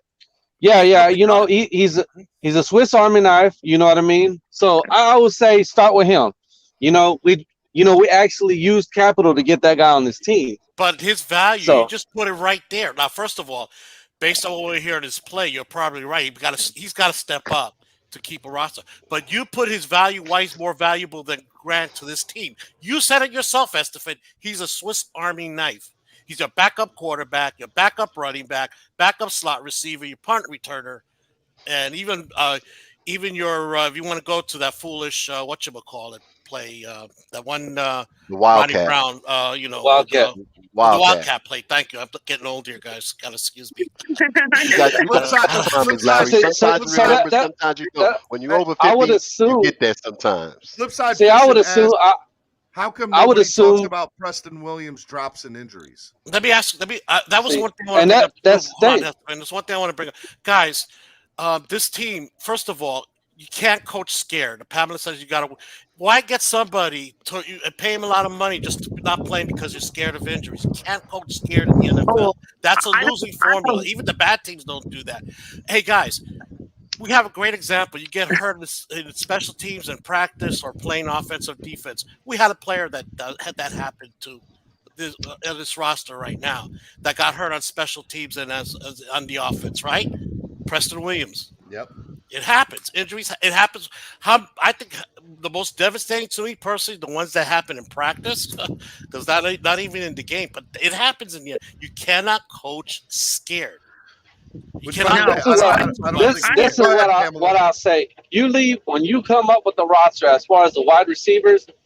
I'd say you need to start with Lynn Bowden, and you need to end with Preston, and that's how you figure out if Jakeem's on the team or not. So you got. Let's just go through it real quick. You got Lynn Bowden, you got Devontae, you have Waddle, you have Fuller. There are for sure 4 that should make this team. Okay. Then you got at least 3 more spots of wide receivers that you need to fill. And a lot of us were already putting Preston in there until this damn injury. So that's what kind of throws a monkey wrench into it. Let's go through it. Devontae Parker. Okay, then you got. And then I think Albert Wilson was the starter. I'm gonna go through step by step, and everybody say yes or no. Devontae Parker. Trade him. Yes. All right, we'll get to that in a minute. Right now, yes. Albert Wilson. Yes. Yes. Will Fuller. Yes. Yes. Jakeem Grant. Yes. Maybe. Trade him. Maybe. Okay, we'll come back to that. Jalen Waddle. Yes. Of course. Yes. Matt Collins. Wait a minute. That's 5 right there, right, guys? Keep track. Yeah, that's 4. That's 4. He's going through. He's going through the whole. No, that's fine. Going through the depth unit. chart. Yep. Jalen Waddle. Yes. All right. Matt Collins. Yes. Yeah. Yes. Yes. Robert Foster. Maybe. Because Uh, you're at 5 right now. And then you hear Isaiah Ford's balling out. 3, 4, 5, 6. Foster's 7. All right. No, right now you got 5 for sure. You got 2 maybe. Grant as one of your 7, a 6. Lynn Bowden. Yes. Okay. Yes. I'm gonna say this. Yes. Maybe. All right. Alan Hearns. No. Kirk Merritt. No. Malcolm Perry. No. Isaiah Ford. No. No. And Kai Loxley. Hell no. Okay. So in theory, the last 3 or 4 people you guys said no to. So that's 1, 2, 3, 4, 5, 6, 7, 8, 9. That's 9 people that you said yes to. There is no way. Okay, there is no way that we are keeping 9 wide receivers. Well, first of all, I said trade 2 of them. Okay. Well, no, we cannot get into that ball. It's an if game, okay? Because you're exactly right. I'm talking about today, what we have today. I think the Dolphins. Everybody in their right mind predicts the Dolphins are going to try to trade one of these wide receivers. They got too many of them. Okay, definitely. But we don't know if that'll happen. Who it's going to be and when it's going to happen. Hey, if they trade Grant, that's as good as cutting him. Yeah. So the last spot is between Foster, Merritt, and Preston, Bowden. but Preston's hurt. No, I said yes to Lynn Bowden. That's the thing about Preston. To me, Preston Williams he's a light switch. It's on. He's healthy. And then when it's he's healthy. Off. Yeah, yeah. Only when he's healthy. I don't think he's a light switch. And sometimes when he's healthy, the light switch is off. I mean, some of those drops, oh my gosh. It's like some of the catches were unbelievable. And then some were just, are you kidding me? Yeah, because Devontae had his struggles too. Yeah. I would say the gamble that you take with Preston Williams is just his health. That's it. Yeah. In my opinion. You know what? He's a young player. You can't you don't Delusional, dismiss it, delusional Patriots fan brings up a good question. Why would a team not just wait for cuts? Yeah. That's a good point. A damn good unless point. they desperately want that player. That's what I'm saying. Trades are going to happen. You guys are thinking high value. I don't think so. The reason why you may not Grant to get like a 4th round pick, maybe. The reason why you may not want to wait for the cuts. They don't want to risk because if you have somebody, if you have a team that is desperately needing a wide receiver, they may not be able to pick him up before somebody else picks him up on the waiver wire. That's the reason why. So, yeah. you know, it depends on the waiver order, how teams are situated, whether or not they can get that player. Plus, you may want to get that player in the camp as soon as possible, right? So that you can get them incorporated into your system. I think you Wait, bring up hold on, Steve. I want to make a point about the trade. Go ahead, Larry. Once again, we always have to keep in mind salary cap implications. Yep. That's one of the reasons teams wait a lot most often after cut, because they're going to get it basically from almost everybody for minimum wage. You make a trade, you're assuming that contract. I want to piggyback on that real quick, Larry. So here's the other thing people have to realize too. When the trades happen, I believe that they're going to happen all at one time. So now all of a sudden we got 30 teams that are looking at a waiver wire, 30 teams that are worried about, okay, I need to worry about my salary cap, and then 30 teams that are also looking at, okay, where can we make our team or our roster better, or where can we let somebody go where we might have depth to bring in somebody else to make another position deep. So I look at all that and I say, there has got to be some offensive line help that's going to get cut from somebody's team. That's one. You know, Steven, there's only one little problem with that. There's such a dearth of talented offensive linemen across the NFL that I can't remember the last time a team cut a quality offensive lineman. There's got to be, but there's got to be. You know what? There's one team that has some, the Dolphins. But there's got to be some. Let's say there's got to be somebody here that's got to be like, you know what? This guy's got 3 years left. He's going to have salary cap implications. Let's cut him now. It doesn't hurt us in the long run, and be done with it. I see that happening in week 2 or week 3 of the preseason, and the Dolphins go in and say, sign the veteran minimum, come here and play for a year, and I think I could totally see the Dolphins. Yeah, but I don't see that. There's still a couple of quality free agent linemen right now. But obviously, they want why the hell money, or aren't they've they been. yet? But teams cutting them, no, I don't see that at all, dude. It just doesn't happen in the NFL.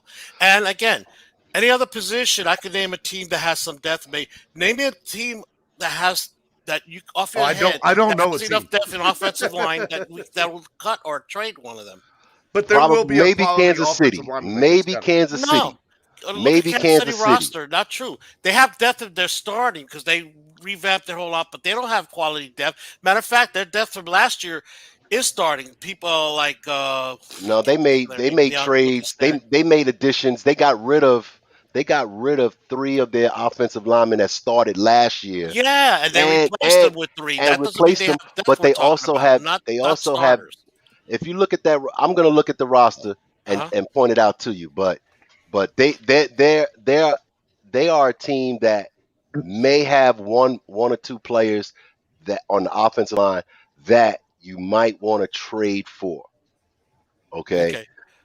Of course they might, but offhand, and I've been pretty good with my offhands because we see it all the time. We see it all the time, right, guys? Come on, you know this is the truth. There's not many teams that trade quality offensive line at all. Let me look it up. Cut at the end of there at all. So again, I'm not saying they can't be, but you know what? To me, I said it before. When DJ Fluker was here healthy, guys, look at our depth chart. Our depth. I don't think many teams can match our. No, we may not be able to match teams and starters, but our depth, we can. That's what this management did across the board and this whole roster. They added so much depth. One team that should make a trade and if you could take out, I'll surprise the hell out of you, is the Kansas City Chiefs. They need wide receiver help. Okay, they lost Sammy Watkins. They lost one of their other young star quality backups there. They didn't draft anybody. They need more depth in their wide receiving core. So we all know New Orleans is one where they lost Michael Thomas for most of the year. But Kansas City's they need. Now, will we trade with Kansas City? If Kansas City has that depth that Dwayne says they may have, could we do it that way? I don't think so. I think it's more likely teams that'll trade before the cuts are going to offer mostly draft picks. All right, guys, if you're watching right now, this is Miami Sports Music's Clap Blackers, #1 Miami fan morning show. I'm your host, Stephen D. I got a nice little panel on. If you guys want to get into the chat and you want to talk on the panel, I'm going to put the link in the chat box right now. Come on. We want to hear you. Guys, also, we have 54 likes, 75 to 80 people watching. Hit that like button. Let's go. Hit the like buttons, fools. Hit it. Man. Hit it. A simple thing that annoys the crap out of me, whether it's Steven's show or anybody else or my show. The easiest thing you can show your appreciation doesn't cost you a penny is to hit the like button. And actually, also dislike because YouTube likes them too, just as much. Just like it.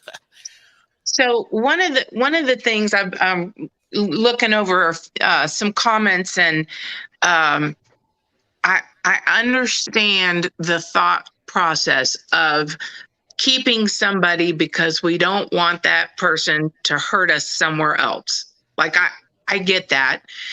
We've had that happen a million times with bad coaches trading great players, and I can't even go there because I'll just get mad. But you can't do that either. You can't play scared. You got to take the best guys that you have right there for your team, the way you're going to play, the way you see your matchups happening. And you can't be scared to cut somebody because they're going to go somewhere else. You know what's going to happen. You know what's going to happen. I want to invite Miami football talking Pete to the panel. What's up, gentlemen? What's up? How's everybody doing this morning? Pretty good. Good to hear from you, man. Good morning. Pete, how are you? Hey, good morning, everybody. What's up, Dwayne, Pam? I see you, girl. Larry, what's up, my uncle? Hey, Miami football. I'm ready for you, buddy. Estefan, how's your day? And I saved the best for last. Bro. Don't start with me today, bro. Steven, what's going on, brother? I know Big John is out there hiding, but don't worry. Hey, Pete, thank you for the donation, brother. Pete. It's all love. Thank you for the donation, Pete. I'm hearing the black and white striped shirt today, Pete. Hey. Flag on the field. Here we go. Flag on the field. Pete, the floor is yours. What outlandish stuff do you have for us this morning? There's been flags on the show, like a referee throwing a flag on the field. I've been listening to things, and I've been in the background throwing flags. Pete There's a referee, that's a flag great here, one. flag there. And the thing is, oh my God, if we go back to Larry's channel, draft day, what was the most important thing to Pete when it came to drafting a player?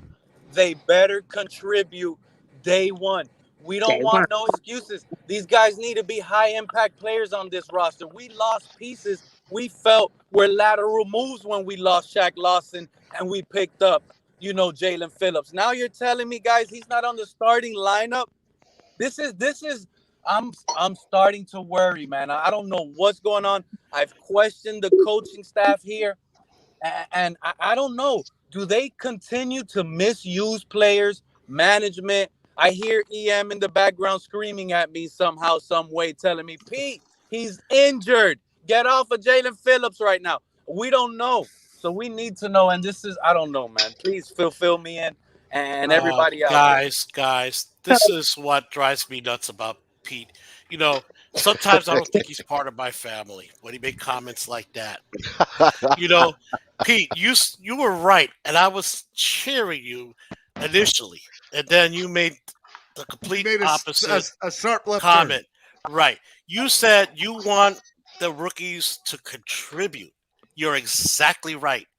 Phillips whether they start or not is irrelevant. They can contribute during the course of the season and do the job like Flores. And then you say, no, it's not a great draft unless they start. Which one is it, Pete? Do all they have to do is contribute to be a great draft or start day one? Waddle, he needs to be a star in the league.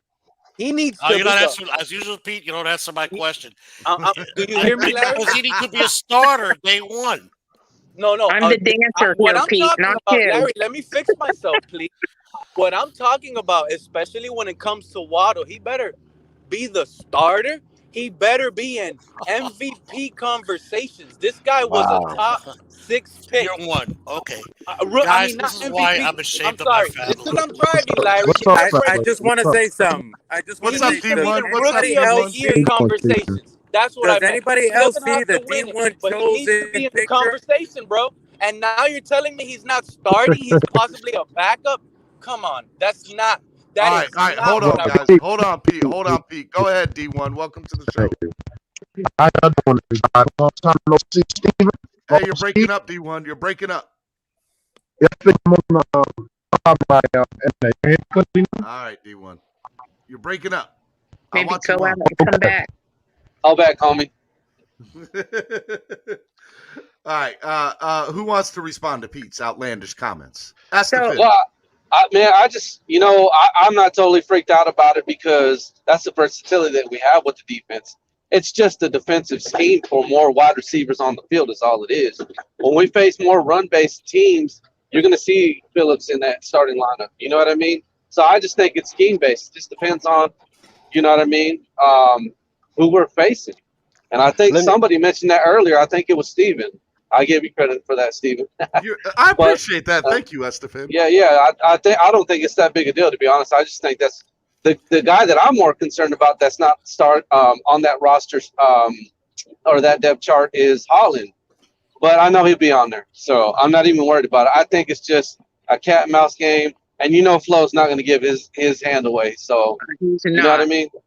Because there's no way you can sit here and tell me that Wilkins is better than some of these other ends that we got on this team. He said, I'm starting to like Pete. I don't know if he's trolling or he's serious, but it's hilarious. Well, let me say this. Let's say Jalen Phillips doesn't start a game this year. Doesn't start a game this year. But Jalen Phillips has anywhere between 8 to 12 sacks.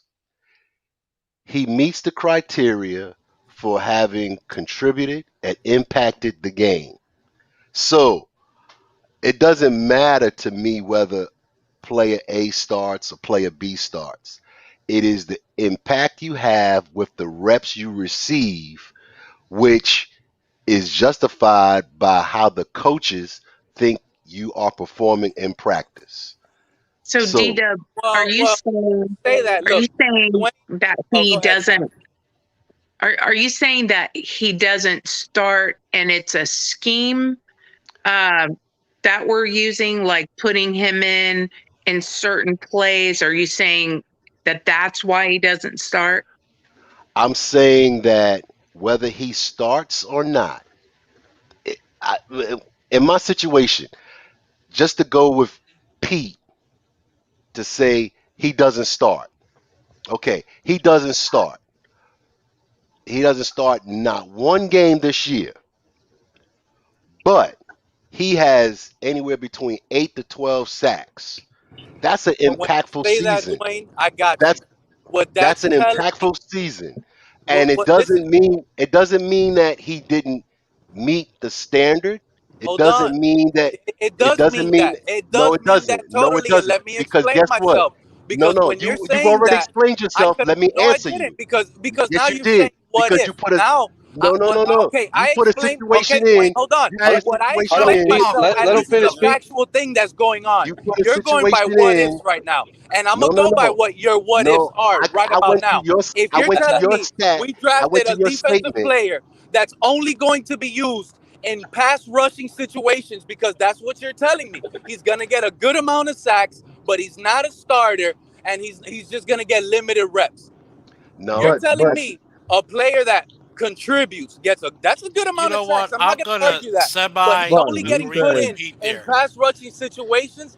That means he wasn't even a first round talent. So that means it's already No. looking No, like a that's not bust. necessarily You true, could but have yeah, so yes, guys, yes. Pete, Hold let on. me, Pete, I'm Come glad on. you semi agree with you, Pete. All right, Okay, hey guys, let D1 talk. What's up, okay, D1? Pete, because I Guy, want you to when get we in first. drafted him, everybody here on the panel, I don't know Pete, about Pam, let other but when we people drafted speak. him, Me and everybody D1's gonna penciled him speak. in as a day one starter. Now you guys are saying it's Now he's gonna okay. go through I Steve's see the explanations, skate. but and keep No. on using it with I Pete. didn't put him in as a day one Look, starter. Pete, I'm gonna semi agree with you, right?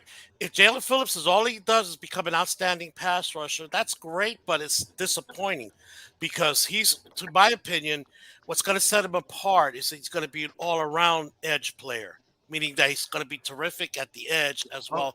And it will be disappointing if it's just sack artists. But I'll take that. I'll take 8 to 12. That's what I D1, get out of it. D1. It's not a bust. It's still a great pick. But I think Jalen Phillips could be a potentially outstanding edge player because overall, not just a pass rushing. Good.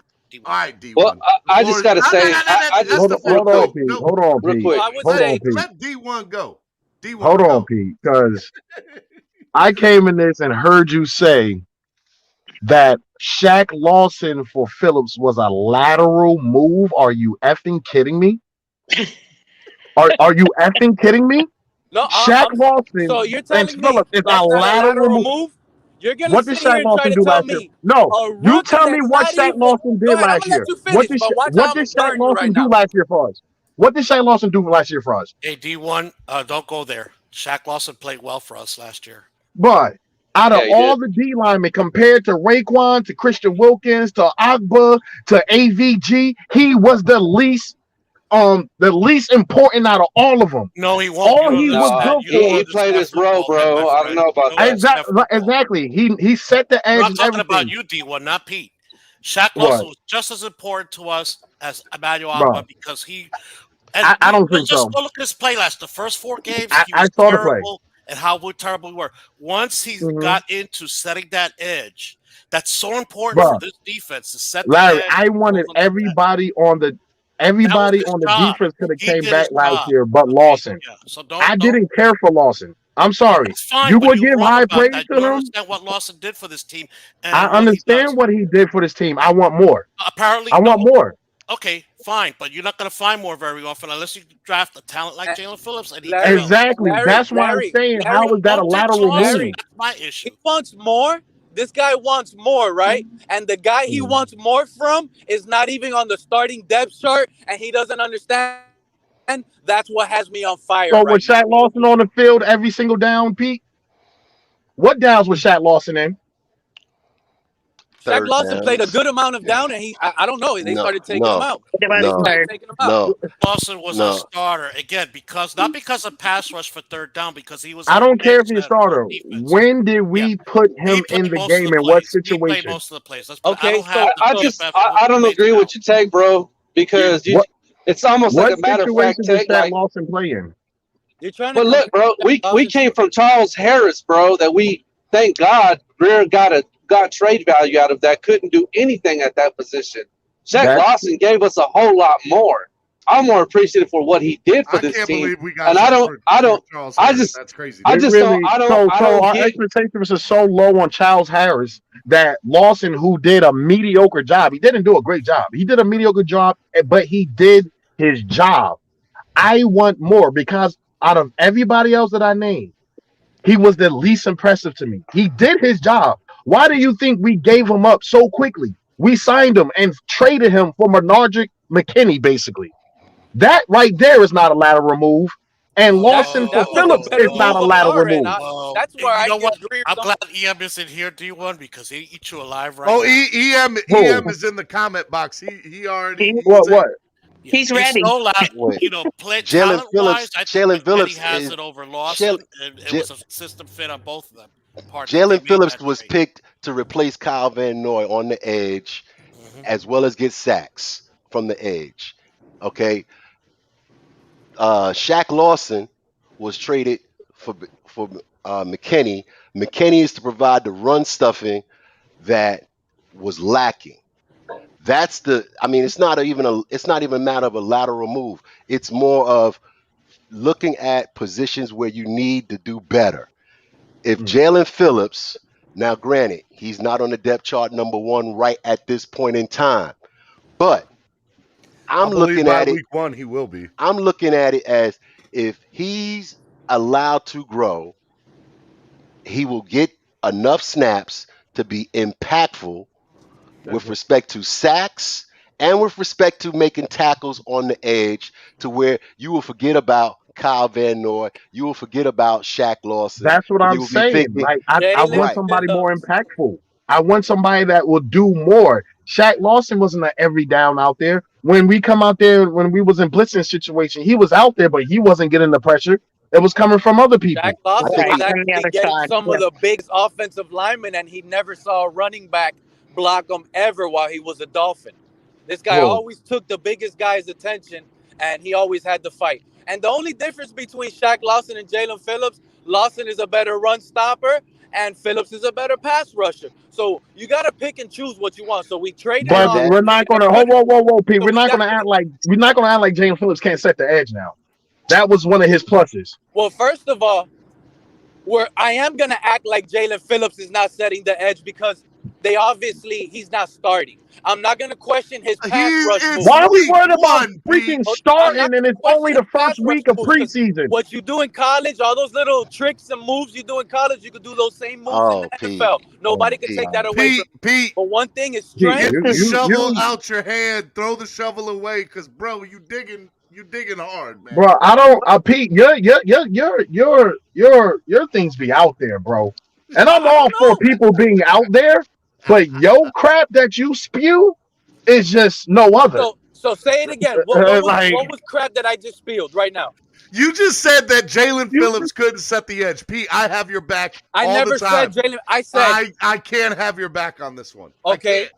First of all, I said he's probably not doing it because he's not starting right now. I don't. And what I'm do you not mean by questioning. starting? What And do I'm you I not mean thought by he was questioning hurt. his starting? pass How rushing about you say ability. he's not I thought playing he right was now? hurt. What I said Forget your was Shaq starting crap Lawson's a that comes better out your run mouth. stopper than Jalen Phillips. That's all I can say right now. I So, I Right. I have to say, like, just I mean, just think about it, Pete. Just because somebody doesn't start doesn't mean they're not going to set the edge. You know, who says when he comes in? I'm When's not. he going to come in? so What why does are we the going Chiefs I down don't have know to this do why. with I road? don't know why starting this though? conversation is going towards the edge. I really don't know. Because you literally Because you said said it. Lawson for Phillips was a lateral move. My only thing is Phillips isn't And even my taking the field argument to right that now is because he's injured. Correct. So how are the coaches going to have? How are they going to have the audacity to even put him on a depth chart right now? He's not even practicing. It's like you You see want what the I'm saying? starting thing for you. I The just big think thing for it's Pete not is what do you really starting. mean? even. Players Like are I could injured care. all the time as defenders, but they still know their position. When they come off an injury, there you go again. Here's your starting role. You are the starter. You cleared. You're good to go. but at this point in time, Cam Pete, do that with the rookie though. Pete. we're in that start of we haven't even played game one of the preseason yet. Just preseason. because the depth Okay, chart but came out doesn't that's mean to you guys' jack. defense now. But EM, you're welcome on the panel. let's do a little memory. Let's go back a little bit, Larry. I know you say you don't remember any, but this was just in March. This was just in April. It just happened. Draft day. We were all here. A number 2 pencil, like a test. We all penciled him in as the day 1 starter. That's why I'm Bro, what is arguing. the hold on, Pete, because I get I tired of don't you recall saying this doing that. effing starter I stuff. didn't recall What does it saying it. mean if it No, starts, bro? no. What does it mean if What it's I about said. starting? No, I I never could care did less after the about somebody draft starting. anything that resembled the roster and team depth chart. Never. He's not starting. He's not And starting. they start. I would say that he will be the starter eventually, but it's not He's day not one.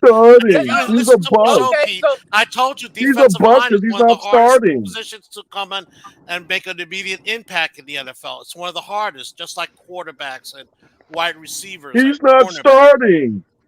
All right, D1. He's That's not, enough. bro. That's it. I'm sorry. It sounds stupid.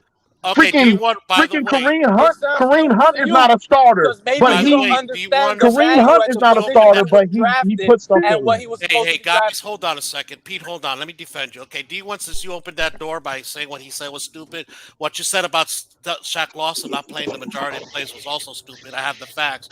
For 9 What I games, did he not say played he the played the majority. majority of plays. Yes, you I did. said what downs You did he said he play didn't in? play a lot. He was What? situational. That's not true. He played Oh, the entire series. And I really? remember this is a team that once they like to rotate in to keep him fresh.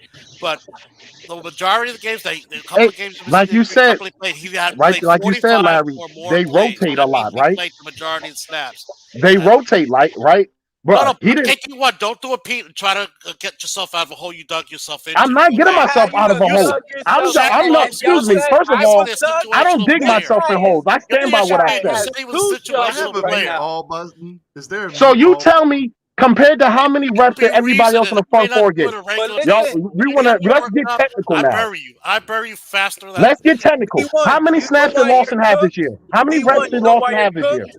D1, you know why you're cooked in this conversation? Because How, at the how about that? moment, Jalen Phillips, no matter what, he's not a starter. Bro, how am I cooking? I could give I two F's disagree about with him that, not Pete. I starting right now. disagree with that You one. sound ridiculous right now, Pete. It is about to be the Be first careful. week of preseason.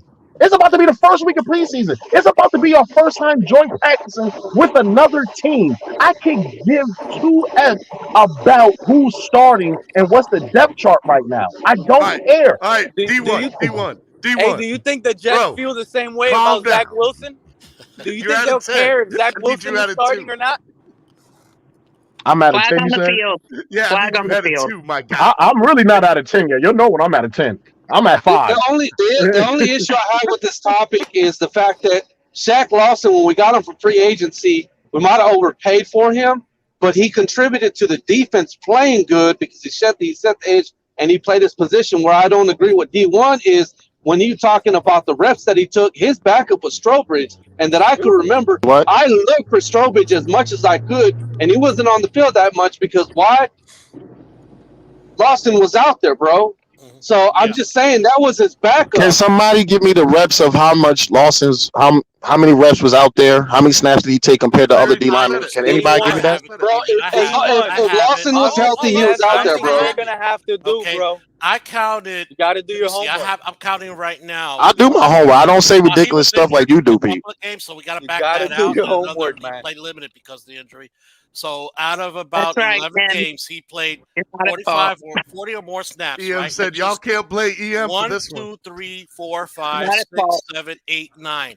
So 9 out of the 10 games that he was fully healthy.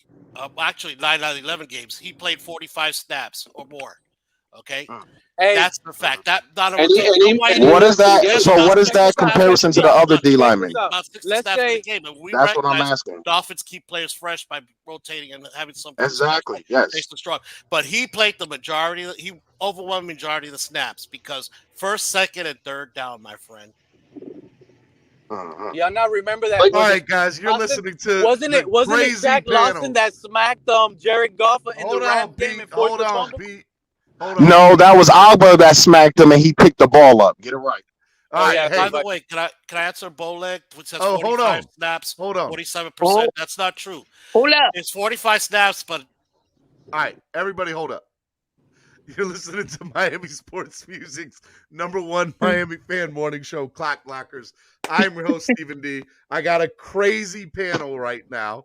It's going absolutely insane. If you like the content, I'm sorry, Steve. if you like hearing Pete go after D1 and D1 go after Pete, if you like Larry getting in here defending Pete, if you like everybody going after one another, hit that like button right now. I'm not playing with y'all. Go Hey, hit shout out to Go smack Estefan. it. He defended me too, so that's how wrong D1 is.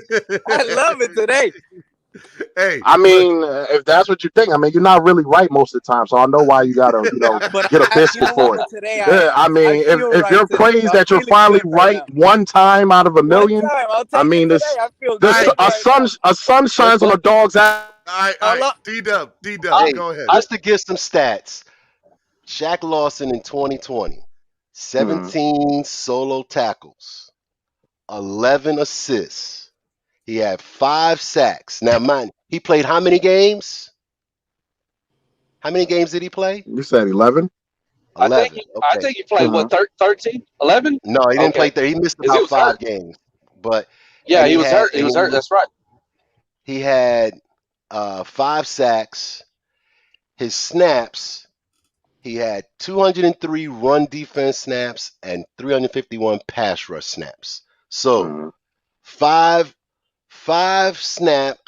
sacks divided by 351, right? What's the percentage on that?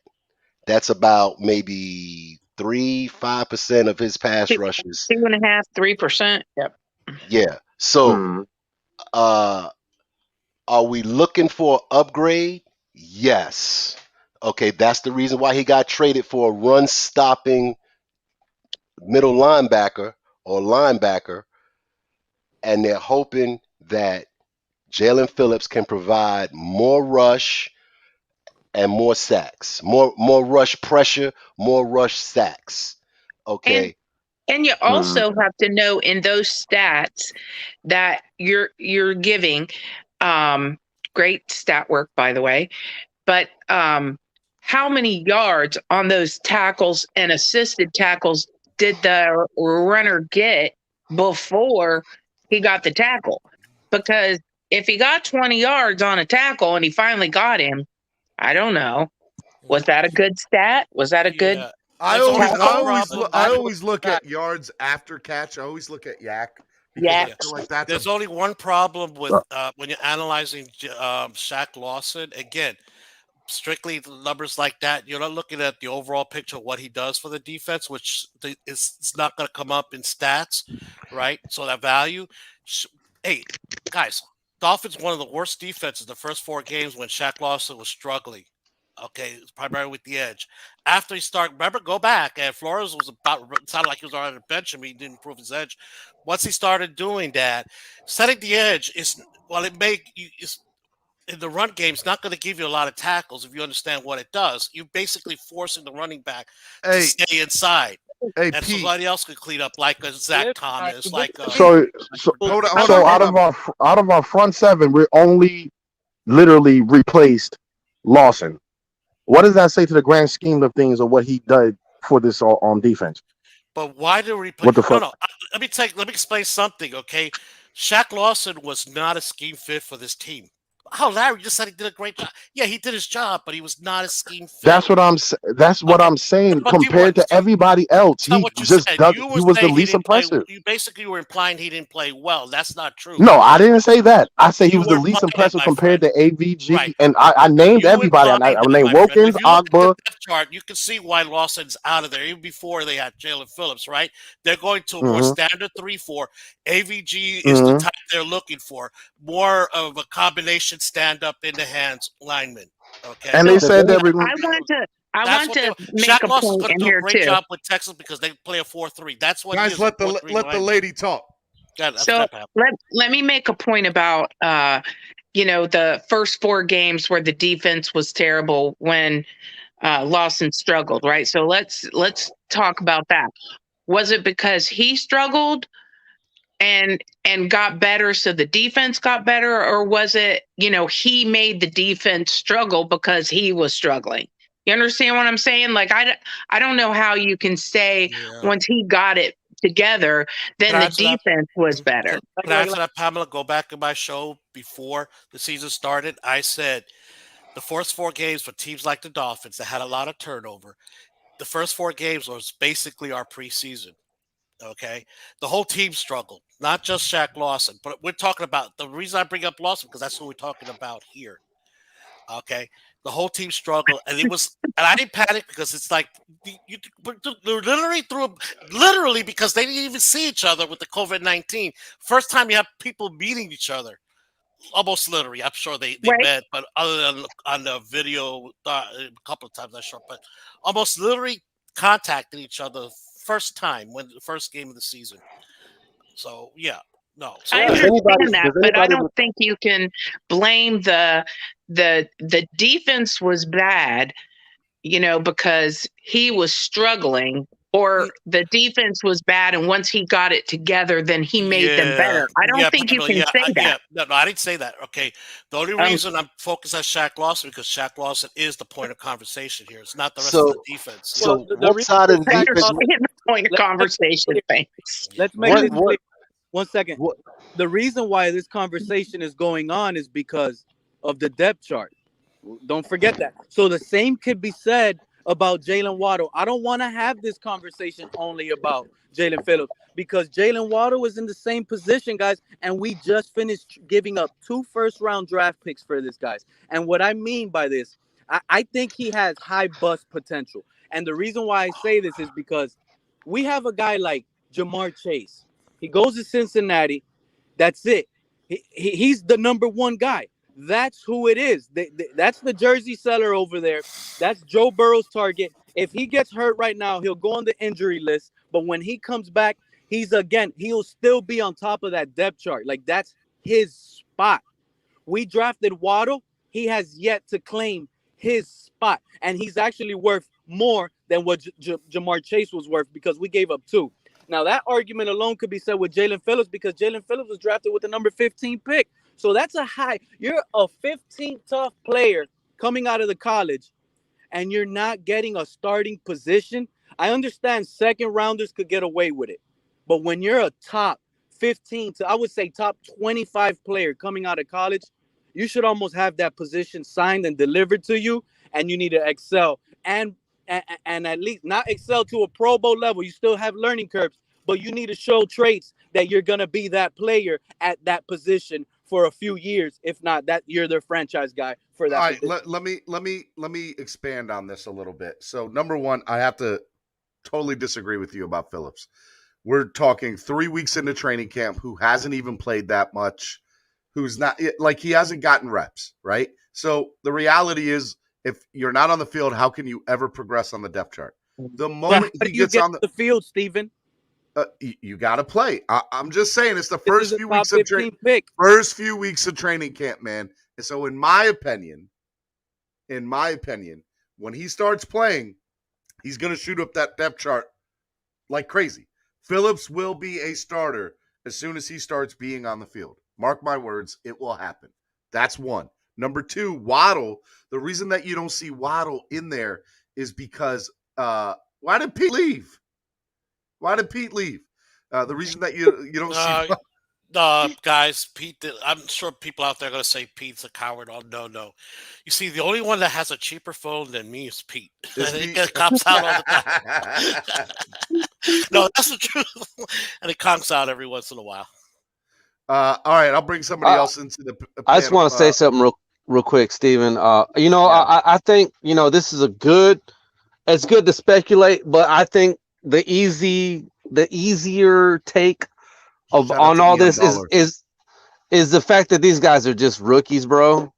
And when you have depth like this, there's nothing wrong with them not being starters on the depth chart, in my opinion.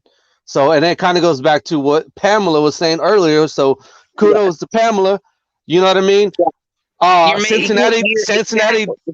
Cincinnati doesn't have a Albert Wilson. You know what I mean? They don't have competition. So these guys have to compete and earn their keep. You know what I mean? It's like when, sorry, I have to keep bringing it up. When we were debating about Liam Eichenberg, Steven, that's why, man. I knew it wasn't going to be easy for him to beat out Davis. But I did say that he was going to start. Did I not say that?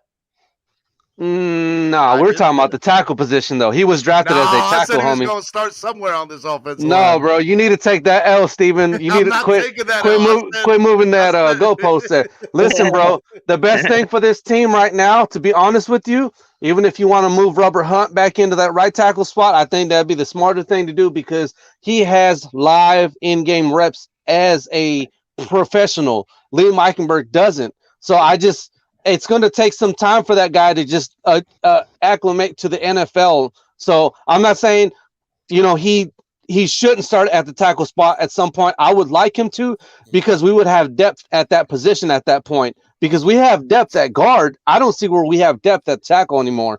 Not with Fluker, going out. So I think the offensive line is our biggest weakness.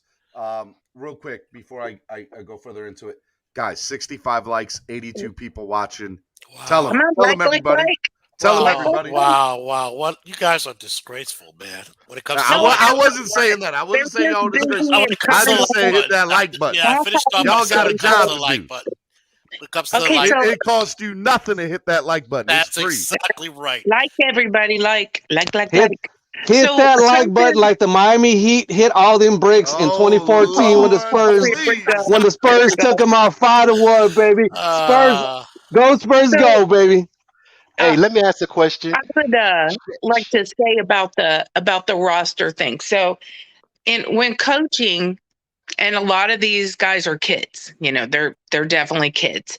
So when you're coaching people, part of what you have to do is get the best out of each player. So whenever I, as a dance teacher, wanted to get drive out of somebody that I knew wasn't giving me 1,000%, or I wanted to teach them a lesson, bring them down a peg or two so they would just really go, what I do is I would pull them back some. So sometimes I think these depth charts are meant to inspire players. So we know it's just the first week. We haven't even done the first preseason game. We know all that. But if you're expecting to be number one on the depth chart and you're sitting over there at number 3, you're gonna, as a professional, you're gonna go, damn, I am fixing to hit it. I'm going to be number one. And that is part of coaching. Yeah, I agree with Pamela. For example, the Christian Wilkins thing. Christian Wilkins probably realizes it means nothing. But in reality, it gotta hit his personal pride that they have somebody, even though he knows it's gotta hit their personal pride. So I agree with Pamela. Coaches often use the depth chart as a psychological tool. Sending a message like to Solomon Kinley, maybe. I can't see what's wrong with Solomon. I just don't know, other than that he's not busting his balls out there. Oh, excuse my French, busting himself out there. And the coaches don't like that. He's overweight. That's the problem. No, he's not over. Technically saying he's not overweight. He met the weight match that the team wanted, so he's not overweight. But it could be others. But they He just, I think he just, his cardio's not there. You know what I mean? Because you can your weight could be on par, but I mean, if you're not eating right and your cardio's not good for a guy that size, that's going to affect you. You know what I mean? So he needs to seek out a nutritionist. Is what he needs to do. I want Dwayne to go, and then D1 after Dwayne. Go ahead, Dwayne. Hey, I had a question. To go back to the Shaq Lawson thing, he played defensive end. What side of the line did he play? Did he play the left side or the right side? He played the right side. Left side. Majority right side. He played the right side of the defense, which is the left side of the offense, right? Right. Okay, so for the Dolphins overall against the run from the left side. Hey, Gasecki's off the COVID-19 list and will travel to Chicago for joint practice. Nice. Okay, that's good news. That's good news. So on the left side for the season, right? The Dolphins, they ranked 11th. They averaged from the left end and left tackle side, left end runs 4.14 yards per carry. All right. So we're just talking about the run aspect. We already talked about his sacks. All right. But on the left side running for the season, the Dolphins were 11th against the run on that side of the defense, the left side. All right. So when Larry, you were talking about some of the things that Shaq Lawson did that were underrated. All right. Stuffing that side to where were 11th out of 32 teams on average. That's pretty good. But the right side, they gave up on right tackles and right end. They were 5.2 yards. All right. They were 25th. And in the middle, they were 19th, giving up 4.5 yards per rushing attempt. So that tells me that they needed to upgrade the run stopping, which they did. They got a middle linebacker. They traded Shaq Lawson, who wasn't performing as much on the pass rush side, but was good on the run. But they got a run stopper that could handle both the middle and the right and right side for as far as run stopping. And then they added Jalen Phillips to give them that extra pass rush that Van Noy wasn't given and wasn't setting the edges much on the runs. So it's not a matter of a lateral moves. It's a matter of seeing which players upgrading at those spots. Right. Not an upgrade with position, not an upgrade with player position wise, but where are we leaking at? Where can we upgrade in those areas and irrespective of the player, putting the best players in positions so that they can improve the run and generate a pass rush without blitzing as much. A couple Exactly, things and I that's want to. why I I was want saying a to couple what of things. Larry was saying because he said Yeah. that I said that Shaq Lawson was bad. I didn't. I said he was the least impressive out of everybody else on the front seven to me, and Well, with even that going into stat, yeah. and Okay, to you, I'll give you that. To you, but the So fact is, he was just as good. But so but this is the thing both though. I was complaining about Shaq Loss not to cut you out just to get this out. I was speaking to my boy as a Dolphin fan. I'm like, yo, I know what Shaq Lawson brings. I feel as though we can upgrade. I didn't go into this offseason thinking we're gonna get under that contract. I think that's a genius move from Chris Dredd that we actually traded with that contract and upgraded at the middle linebacker Let me ask position you to something, stop the D. run. And I'm glad that Dwayne brought that up because that stat. Did you think the Dolphins signed Shaq Lawson for that? They expected him to get 10 sacks. No, I didn't because Shaq Lawson is not that type of Oh, right. So now you're D lineman. criticizing Shaq Lawson, and you want to upgrade when they got what they want. Hey, upgrade. But you say we went to I left. would Isn't love to AVG on the upgrade left Daniel also Hunter too? with Chase I Young. It think Even doesn't though we happen. move them I both? think their scheme changed, and that's why. Yeah, the Because they trade for said that Shaq we're gonna be Lawson. running more four down linemen.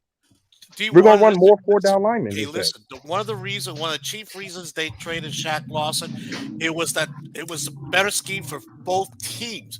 Houston runs a Hmm 4-3. That's what Shaq Lawson is, a 4-3. And Bernard hmm McKinney was the inside linebacker we craved to stop that run. That's why that trade was made. Now, Who's outside? That's me. I'm sorry. Larry, I didn't mean to put you on mute. I'll take you off mute. Go okay. ahead, Larry. Yeah, I noticed. I was surprised. Now you got me all fused. But anyway, look, guys. I was like, Of what course, is the going Dolphins on want here? to upgrade every position. But you know what? Again, you cannot have 22 All Pros on a Pro Bowlers on a team because the salary cap won't permit it. Okay, so he was brought in. He did his job. He was not overpaid. I'm sorry. The reason they moved on for it because AVG stepped up this year. Vince Beagle's coming back this year. A lot of reasons why they felt they could use. They could. That's a position they could trade players from. Just like we're talking about now, we have an overflowing wide receiver. I'm not going to say the Dolphins trade Jakeem Grant or Devontae Parker because they didn't like him. I think primarily it's because they have an overflow, and that's an asset they can use to get another asset. hmm It had nothing to do with them being good players or not. But All like right, I was guys. saying, the top. Oh, go ahead. What? No. I want to hit the reset button. I want to change the subject for just 2 minutes, and then I'm going to come back and I'm going to do final thoughts. All right. Awesome. All right. So, number one, this is Miami Sports Music's number one Miami fan morning show. We got 69 likes. Please go hit that like button right now. We're not done yet for the morning. But I do want to address something that is pretty personal to me. And one of the things that I want to do on my platform, on my show, is hold people accountable, right? And so when I hold people accountable, if I am wrong, I hold myself accountable. So I want to state that I am wrong. So what I'm going to do is I'm going to just read you my 4 tweets that I did yesterday in regards to retracting something that I said yesterday. So yesterday, the Rockies came out after the show was over and said, after thorough investigation, concluded calls, emails, and video clips from concerned fans, media, and broadcast partners to Colorado Rockies have concluded that the fan indeed was yelling Rockies mascot Dinger in hopes of getting his attention for a photo, and there was never any racial slur that occurred. The Rockies may remain dedicated to providing an inclusive environment for all fans and players and guests at Coors Field, and any fan using derogatory language of any kind at the ejected fan from Coors, it will be ejected from Coors Field. So I basically went on to say, so this morning I went off on the Rockies and their fans for not allowing what was earlier to believed. And by the way, what was earlier believed is based on what the Rockies made a statement of. The Rockies made a statement. It's what we assumed was correct, right? It's the facts that were given to me at that time.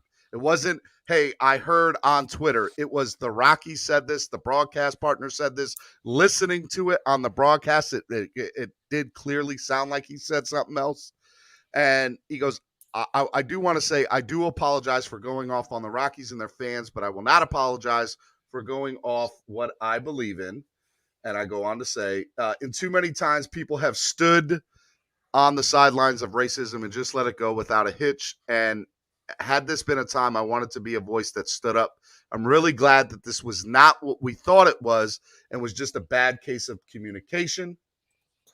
I will continue to fight to end racism, and I will always be in that corner. And I do hope that you stand alongside me in that fight. Again, I do want to apologize to the Colorado Rockies organization and their fans for accusing them to be a bad organization, for allowing this, as they have publicly come out after further investigation and explain what would happen. And I'm very glad that this is the reality of what happened. Props to the Rockies for doing a thorough investigation. # spread kindness. Look, I went off on them yesterday. I went straight off on them. And I can admit that I was wrong. And that, I went and looked at the video evidence afterwards, and you can clearly see the guy turning his head to the mascot, trying to get his attention. And so I just wanted to throw that out there. Steven, let me just say one thing. Okay? First of all, you don't have to admit you're wrong. It's just a correction. You're wrong if you took the facts in hand and misinterpreted. Okay, you took the facts. This is one of the dangers of social media. Why I harp upon how much power beat writers have in formulating Dolphins fans' opinion. Okay, you took the information. I saw that same information, and I made the same conclusion as well. So I don't apologize because I took the information I had in hand and made a call that was the right call. But we find out later the information that we were given, by the way, by the credible source, right? The Colorado Rockies. Yeah. Okay, it's not. I can't get any more credible than that than coming from the Colorado. I would never apologize. I would just make the correction based on misinformation. Well, no, I do apologize because I did call out if you were listening, I called out the Rockies and their fans, and I said that they were a disgrace and that the Rockies should be a saint. I said some pretty hurtful things. Well, maybe the Rockies because they did took action. I don't know what they could do about it better, but the fan for sure. I felt the needed to apologize because I felt that was the right thing to do. I get you. And also feel like need just a correction. I hear you. Just a correction, okay? Based on Pamela, go ahead. So one thing, obviously, the Rockies jumped to a conclusion, right away and put it out there. And that's wrong. Like, why are you throwing somebody under the bus that didn't do anything wrong? If that guy was wrong, man, go for him. But to put it out there and you don't even know what you're saying, and for people to take such offense at, you say anything. You say puppies are cute. You're going to have somebody that takes offense. Absolutely. I mean, people have got to quit taking such offense. And as far as racism goes, I dare you to look in the face of a person and hate them because of their color. It's ridiculous. It's much easier. There are not that many. I'll be honest with you, there's not many people out there like that. Well, they exist. I just said not many. But I wanted. There's 330 million people in the U.S. Of course, you're gonna have some jerks. I don't want to harp on it too much. I don't want to take. I still want to go back to Dolphins talk, but I felt the need why I had a lot of people watching. Kudos to be like, hey, let me throw this out there. D-Dub, did you raise your hand? I didn't see if you raised your hand or not. My bad. Nah, he's folding clothes. I just wanted to finish. No, I'm not folding clothes. I'm not folding clothes. Folding clothes. So I'm gonna let your statement stand. Go ahead, D-Dub. I'm just gonna let your statement stand. You made your statement fine and dandy. I appreciate it, man. Thank you. I just wanted to say too about your apology, Stephen. I think people are afraid to apologize and say they're wrong, and I applaud you for apologizing because people don't do it enough. So what if you're wrong? Say you're wrong when you're wrong. No big deal. Like with Eichenberg at right tackle. I did not. Never mind. Take that L, homie. Chalk it up you get a chalkboard hanging up behind you. I wasn't saying it to get praise. I was saying it more of. I know. We live in a cancel culture now. And, yep. Which, by the way, I think is stupid. And I will admit that. And again, I don't talk politics on my show. Yeah, But, and what I agree with Pamela, but- it has to be genuine apology. Too often apologies are just because you got to make it politically correct and stuff like so. You'll get Yeah, I wasn't trying to be sincere. politically correct. I was just, No, if no, I I didn't feel say that you. I I've was seen too many of them wrong out about something, I'm gonna say that I was wrong about something. So for me, Well, that's he's right about the apologies being fake because when people say, "Well, I'm sorry you took offense to that," that is not an apology. That is a I had back some and people. repeat it, right, I had Pat? some people You reach find out to me on. fake ones and say they apologize for something, and then go back and repeat that same thing they did that caused it in the first place. I had some people call me out on YouTube as well as Twitter, because obviously, like I think it was like an hour after I got off the air, that statement came out from the Rockies, and I didn't see it until a couple hours later, and I was like, oh my God, here we go. Like, but it just goes to show, like I try not to comment on anything till like days like after, because I want to have all the facts. So, Rashad, I let you on here, man. Did you want to talk Dolphins? Yeah, I'm just tuning in. I had a long night, so kind of late. You were up watching the fight show, right? The Fire and Ice Combat Sports Show, right? I did. Just say yes. Just say yes. I tuned in for a second. I did. Yeah. All right, guys. So what I want to do is obviously do a final thoughts and kind of go from there. Rashad, I'll wait to have you because you just got on, so that way you can hear kind of other people's stuff. So let me go with Pamela first. Pamela, final thoughts of the day. My final thoughts of the day are I am so excited for Saturday's game. So excited to see our Dolphins take the field. This is a roster, whether you think 1, 2, and 3 are set right or not, it's an exciting roster because of the huge amount of depth that we have. And I trust the process. Go Coach Flo. All right, Pamela, tomorrow and the next day, we are going to have live Twitter updates and a little bit of a panel the entire time to go over Dolphins practice play-by-play. So we hope that you're here tomorrow and the day after. And obviously Friday is my birthday. We're going to party. I'll see you, Pam. Thank you. Bye-bye. Thank you. All right, let's go to we'll go to Larry. Hey guys, isn't it? I just want everybody to step back a second and think that we're arguing, debating passionately about trying to keep Jakeem Grant and his football team. Okay, think about it. We're not arguing who we have to go out there and get, that we have such terrible weakness, okay? We're arguing cutting good football players. And then we're all passionate about it because we have our favorites and all that. That's fantastic. I love it. You gotta love it. Okay, guys, just think about that. Guys, I'll be having my show at 1 o'clock this afternoon. And again, I'm going to actually be the scrimmage, Atlanta Falcons scrimmage on August 18th and 19th. And if anybody want to join me, just let me know. I do have a few tickets there. And everybody stay safe. See you tomorrow. Thank you, Larry. Be easy, my guy. Never. I'm never easy. Love you, buddy. Be good. All right, let's go to Rashad. Yeah, sorry you didn't get up here and get to chat with us today, man. I apologize. It's all good. I've been listening for a while. I've just been waiting for my voice to wake up. But yeah, I'm excited for the scrimmages this week. Get to hear the news. I love the depth chart.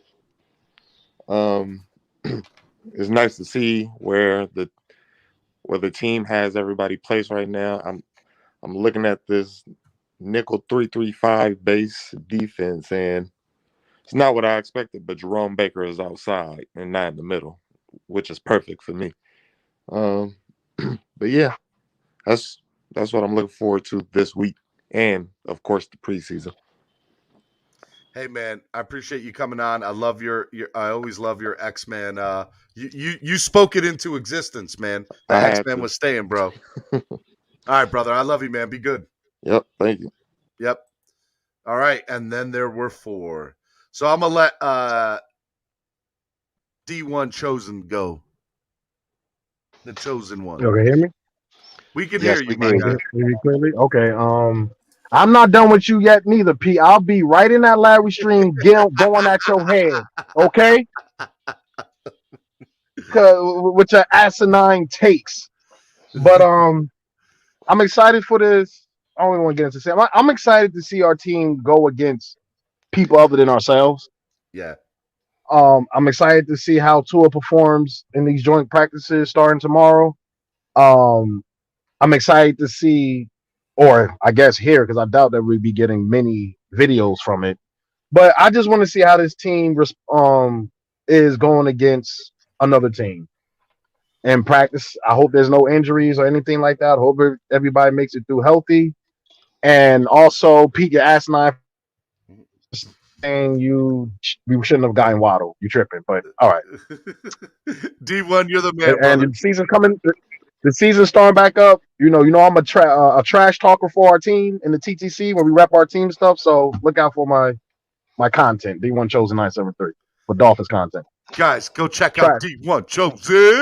It's not for the faint of heart. I'm cursing. It's rated R. I'm clowning fan bases. I'm clowning their fan. The person that's representing their fan. Parental advisory. Yes. Yes. Strong language. I got you, man. Exactly. Thank you very much, man. D. Anytime, man. Come a on more often. Thank you. I mean, I'm at work right now. I'm an EMT, so as soon as I come in at 9, and you're already on. I can't even get in sometimes because it's busy. Whoa, see, look, you over there saving lives. I got you. My guy. Be good, all man. right, man. Love y'all all be safe, man. Love you all, bro. All right, man. Take care, man. Estefan. What's up, my guy? What's up?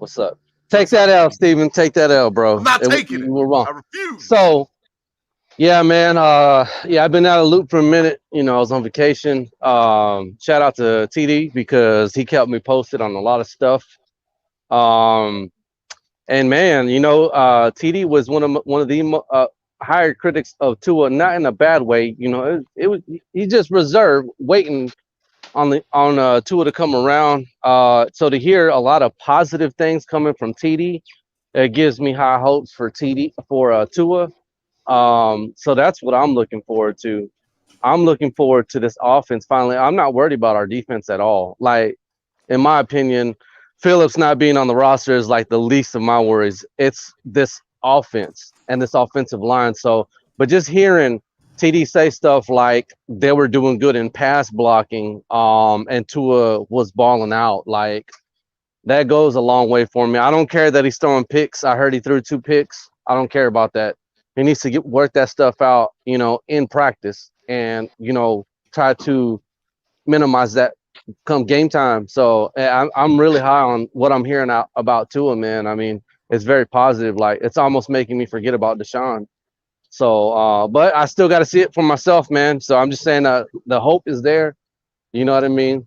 The flame hasn't turned off. I still have hope for Tua. So, man, like I said, man, to hear that stuff from TD, man, out of all people, that speaks volumes for me. So he's glowing about Tua right now, if y'all don't know. So that's what's up, y'all. Estefan, I love you, brother. Be good, man. All right.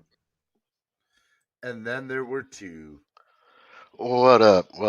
You remember us doing these shows in the beginning, like the first few weeks? You and I ended a lot of shows those first 10, 11, 12 episodes, man. Yep. So I had to do this because, sure this is, what number show is this? This is number 67. 67. Yep. And we're still here. We're still growing. here. We're growing. And guess what?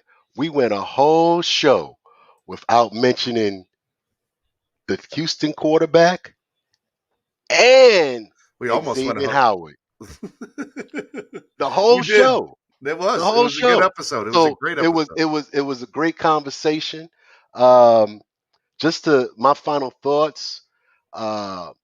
You can look at the Chiefs. They have some big battles for their offensive line positions. Austin Blythe is somebody that probably could be available as a center because they drafted Creed Humphrey. So he might be available. And since the Kansas City Chiefs don't have the depth at wide receiver, and in fact their third receiver had about 16% of 16% of his opportunities were drops. They might be looking to upgrade at wide receiver. So a trade could go for Grant or Devontae Parker for a backup center. Uh, that's just to carry on the conversation that Larry and I were having. With respect to the conversation with Pete, you know, Pete is always good for controversy. I love Pete. Uh, so you don't take it as a personal slight, and don't get. I don't really like when people say something is just stupid or whatever. People have their opinions. Everybody respect their opinion. You can say you disagree with an opinion, but you know co- battle in a different way, in a positive way. We try to keep positivity. you know so try Spread to kindness. spread kindness, positivity, and love. So that positivity, we could turn some of that, where we want to use a totally negative word, and come up with a different way of expressing your disagreement without categorizing someone as stupid. So, Dwayne over here, he spitting facts to y'all today. He so got you that know, knowledge. I'm looking forward to this this whole preseason, because steel's going to sharpen steel, and Still sharp and seal. I like it. and and you may see some changes on that depth chart, uh, and you're gonna see how someone like a Brendan Scarlett and a Duke Riley fit in scheme wise with respect to pass coverage. Okay, in passing downs, you're gonna see Bernardrick McKinney be in positions to stop that run on first and second down, to put players like Jalen Phillips in a better opportunity to get sacks, for Agba to get sacks by what they do on first and second down. That's what I want to see. And I want to see how this offensive line handles Khalil Mack. I want to see how they communicate. Those are some of the big things you want to see out of uh, this first game. And you want to see those battles, third those third depth, third on the depth chart, fourth on the depth chart. You want to see those battles, how they react, whether they get motivated to come strong and get up to the second, or somebody's coming from the fourth on the depth chart and coming up and taking somebody's spot. You want to see that. That's why every moment of these preseason games is important to the coaching staff and to the players. And with only 3 preseason games, every opportunity is magnified even more. So let's really get into these games and enjoy it. We have an opportunity that we haven't had in a long time, where we actually have depth that's going to cause some uncomfortable decisions by the coaching staff. Yep. And fans might not like it, and they might like it. But I Yeah. do want you. We used to end the show a really cool way back Oh in the yeah. day. Oh yeah. So first, I need you to tell people, because we got 72 likes. 72 is a good number for Dolphins fans. So we got 72 likes today. We had one $50 donation. Shout out to the $50 donation. Had a couple of $5 donations, guys. Anytime you guys donate, it helps the channel grow. I appreciate the love. But getting 72 likes today was really, really cool. I eventually want to get over 100 on a normal basis, but it was still cool because 72 is my second favorite number behind 13. So I like it. I like it. I'm not mad at you about that. I'm not mad at you about that. I will You know, let you before I give my final thoughts, I will let you go ahead and tell people what they need to be doing, and then close out your final way, and then I'll let you go, and I'll give my final hit thoughts. that like button. Share. Share. The only way the stream grows is if you like it and share. That algorithm is important. It is very important. And If you like what you're seeing, you like the gray hairs talking facts to you, like that, hit that like button. Hit that like button. And without further ado, go Dolphins! Go Dolphins! Go Dolphins! Go Dolphins! Go Dolphins, baby! I love I'm it. out. I love it, D-Dub. Be good. Guys, this was an amazing show today. Absolutely loved it. If you guys like what you saw and you guys want to donate to the channel, you guys can do that through the YouTube Live Super Chat, or you guys can also do that through PayPal, which is MSN Podcast Network, or the Cash App, which is $ MSN Podcast Network. I want to give a big shout out to everybody that was on the panel today. You guys were absolutely amazing. And I want to give a big shout out to one of the sponsor for the show, Tail Greeters. Make sure you guys go to tailgreeter.com and get your tailgates at East 32 Dolphins Tailgate this year at the Hard Rock for the #1 tailgate at the Hard Rock. It is awesome. It's amazing. You guys are awesome. Tomorrow and also Thursday on the show, we're going to have a good time. We're going to have live training camp tweets, live from Chicago updates, as well as day 2. So both of those should be really good, getting live training camp updates. And then obviously Friday is my birthday. Friday is my birthday. Super excited. Yes, guys, Friday's my birthday. We're going to have a really good time with that. So make sure you guys check that out. It's always a good time whenever I'm able to celebrate my day of birth. So I am super excited about that. Hope you guys come out and party with me on that Friday. That'll be a lot of fun. But remember, tomorrow, 8:30 a.m. Oh, tonight, almost forgot. Tonight, I can't forget about this. Tonight, if you speak a little Espanol, the Spanish-speaking podcast, Hellfins Podcast, Chochos, Paris, and Armand will be coming on, having a wonderful show talking about the defensive line, the linebackers, possible O-line trades, X incentives, and more. Only in Spanish. A Spanish-speaking Dolphins podcast, guys. Check it out. All right? All right, Kevin, like Kevin said, later fans, enjoy the rest of your day. Stetson says, today was a great show. Love it. Love it, guys. Todd says, great show as always. Miami Football Talk, like, share, guys. I do it every show. Spread the word. Yes, go on social media. Just because we're about to get off, please go on social media and share this. Tell them if you missed the show today, just put it on and relax, and you guys can do whatever you're going to do for the rest of the day and just listen to the show from the beginning. So do that. Guys, Miami Football Talk's got his new channel. Make sure you guys go check that out on Wednesday night. Wednesday nights, I'm not able to do Miami Football Talk, but I will have a close ear listening in when I'm able to, but I won't be able to get on because I have meetings, community meetings that I go to every Wednesday. So make sure you good luck to you, brother. I hope your first panel goes really, really good. Bro, I like being positive, but I don't know what the other word to describe Pete takes, so you let me know. Logan 15 with the $50 donation today. Thank you, Logan, so much. I really appreciate your $50 donation. It means the world to me, man. When anybody donates, especially a big amount like that, it lets me know that I'm doing something right, and that's a big deal, man. So thank you very much, Logan 15, for the $50 donation today. All right, guys, I will see you all tomorrow. It's been fun. It's been real. Tomorrow, 8:30 a.m. Training camp day #1 with the Chicago Bears. 8:30. See you guys tomorrow. Peace.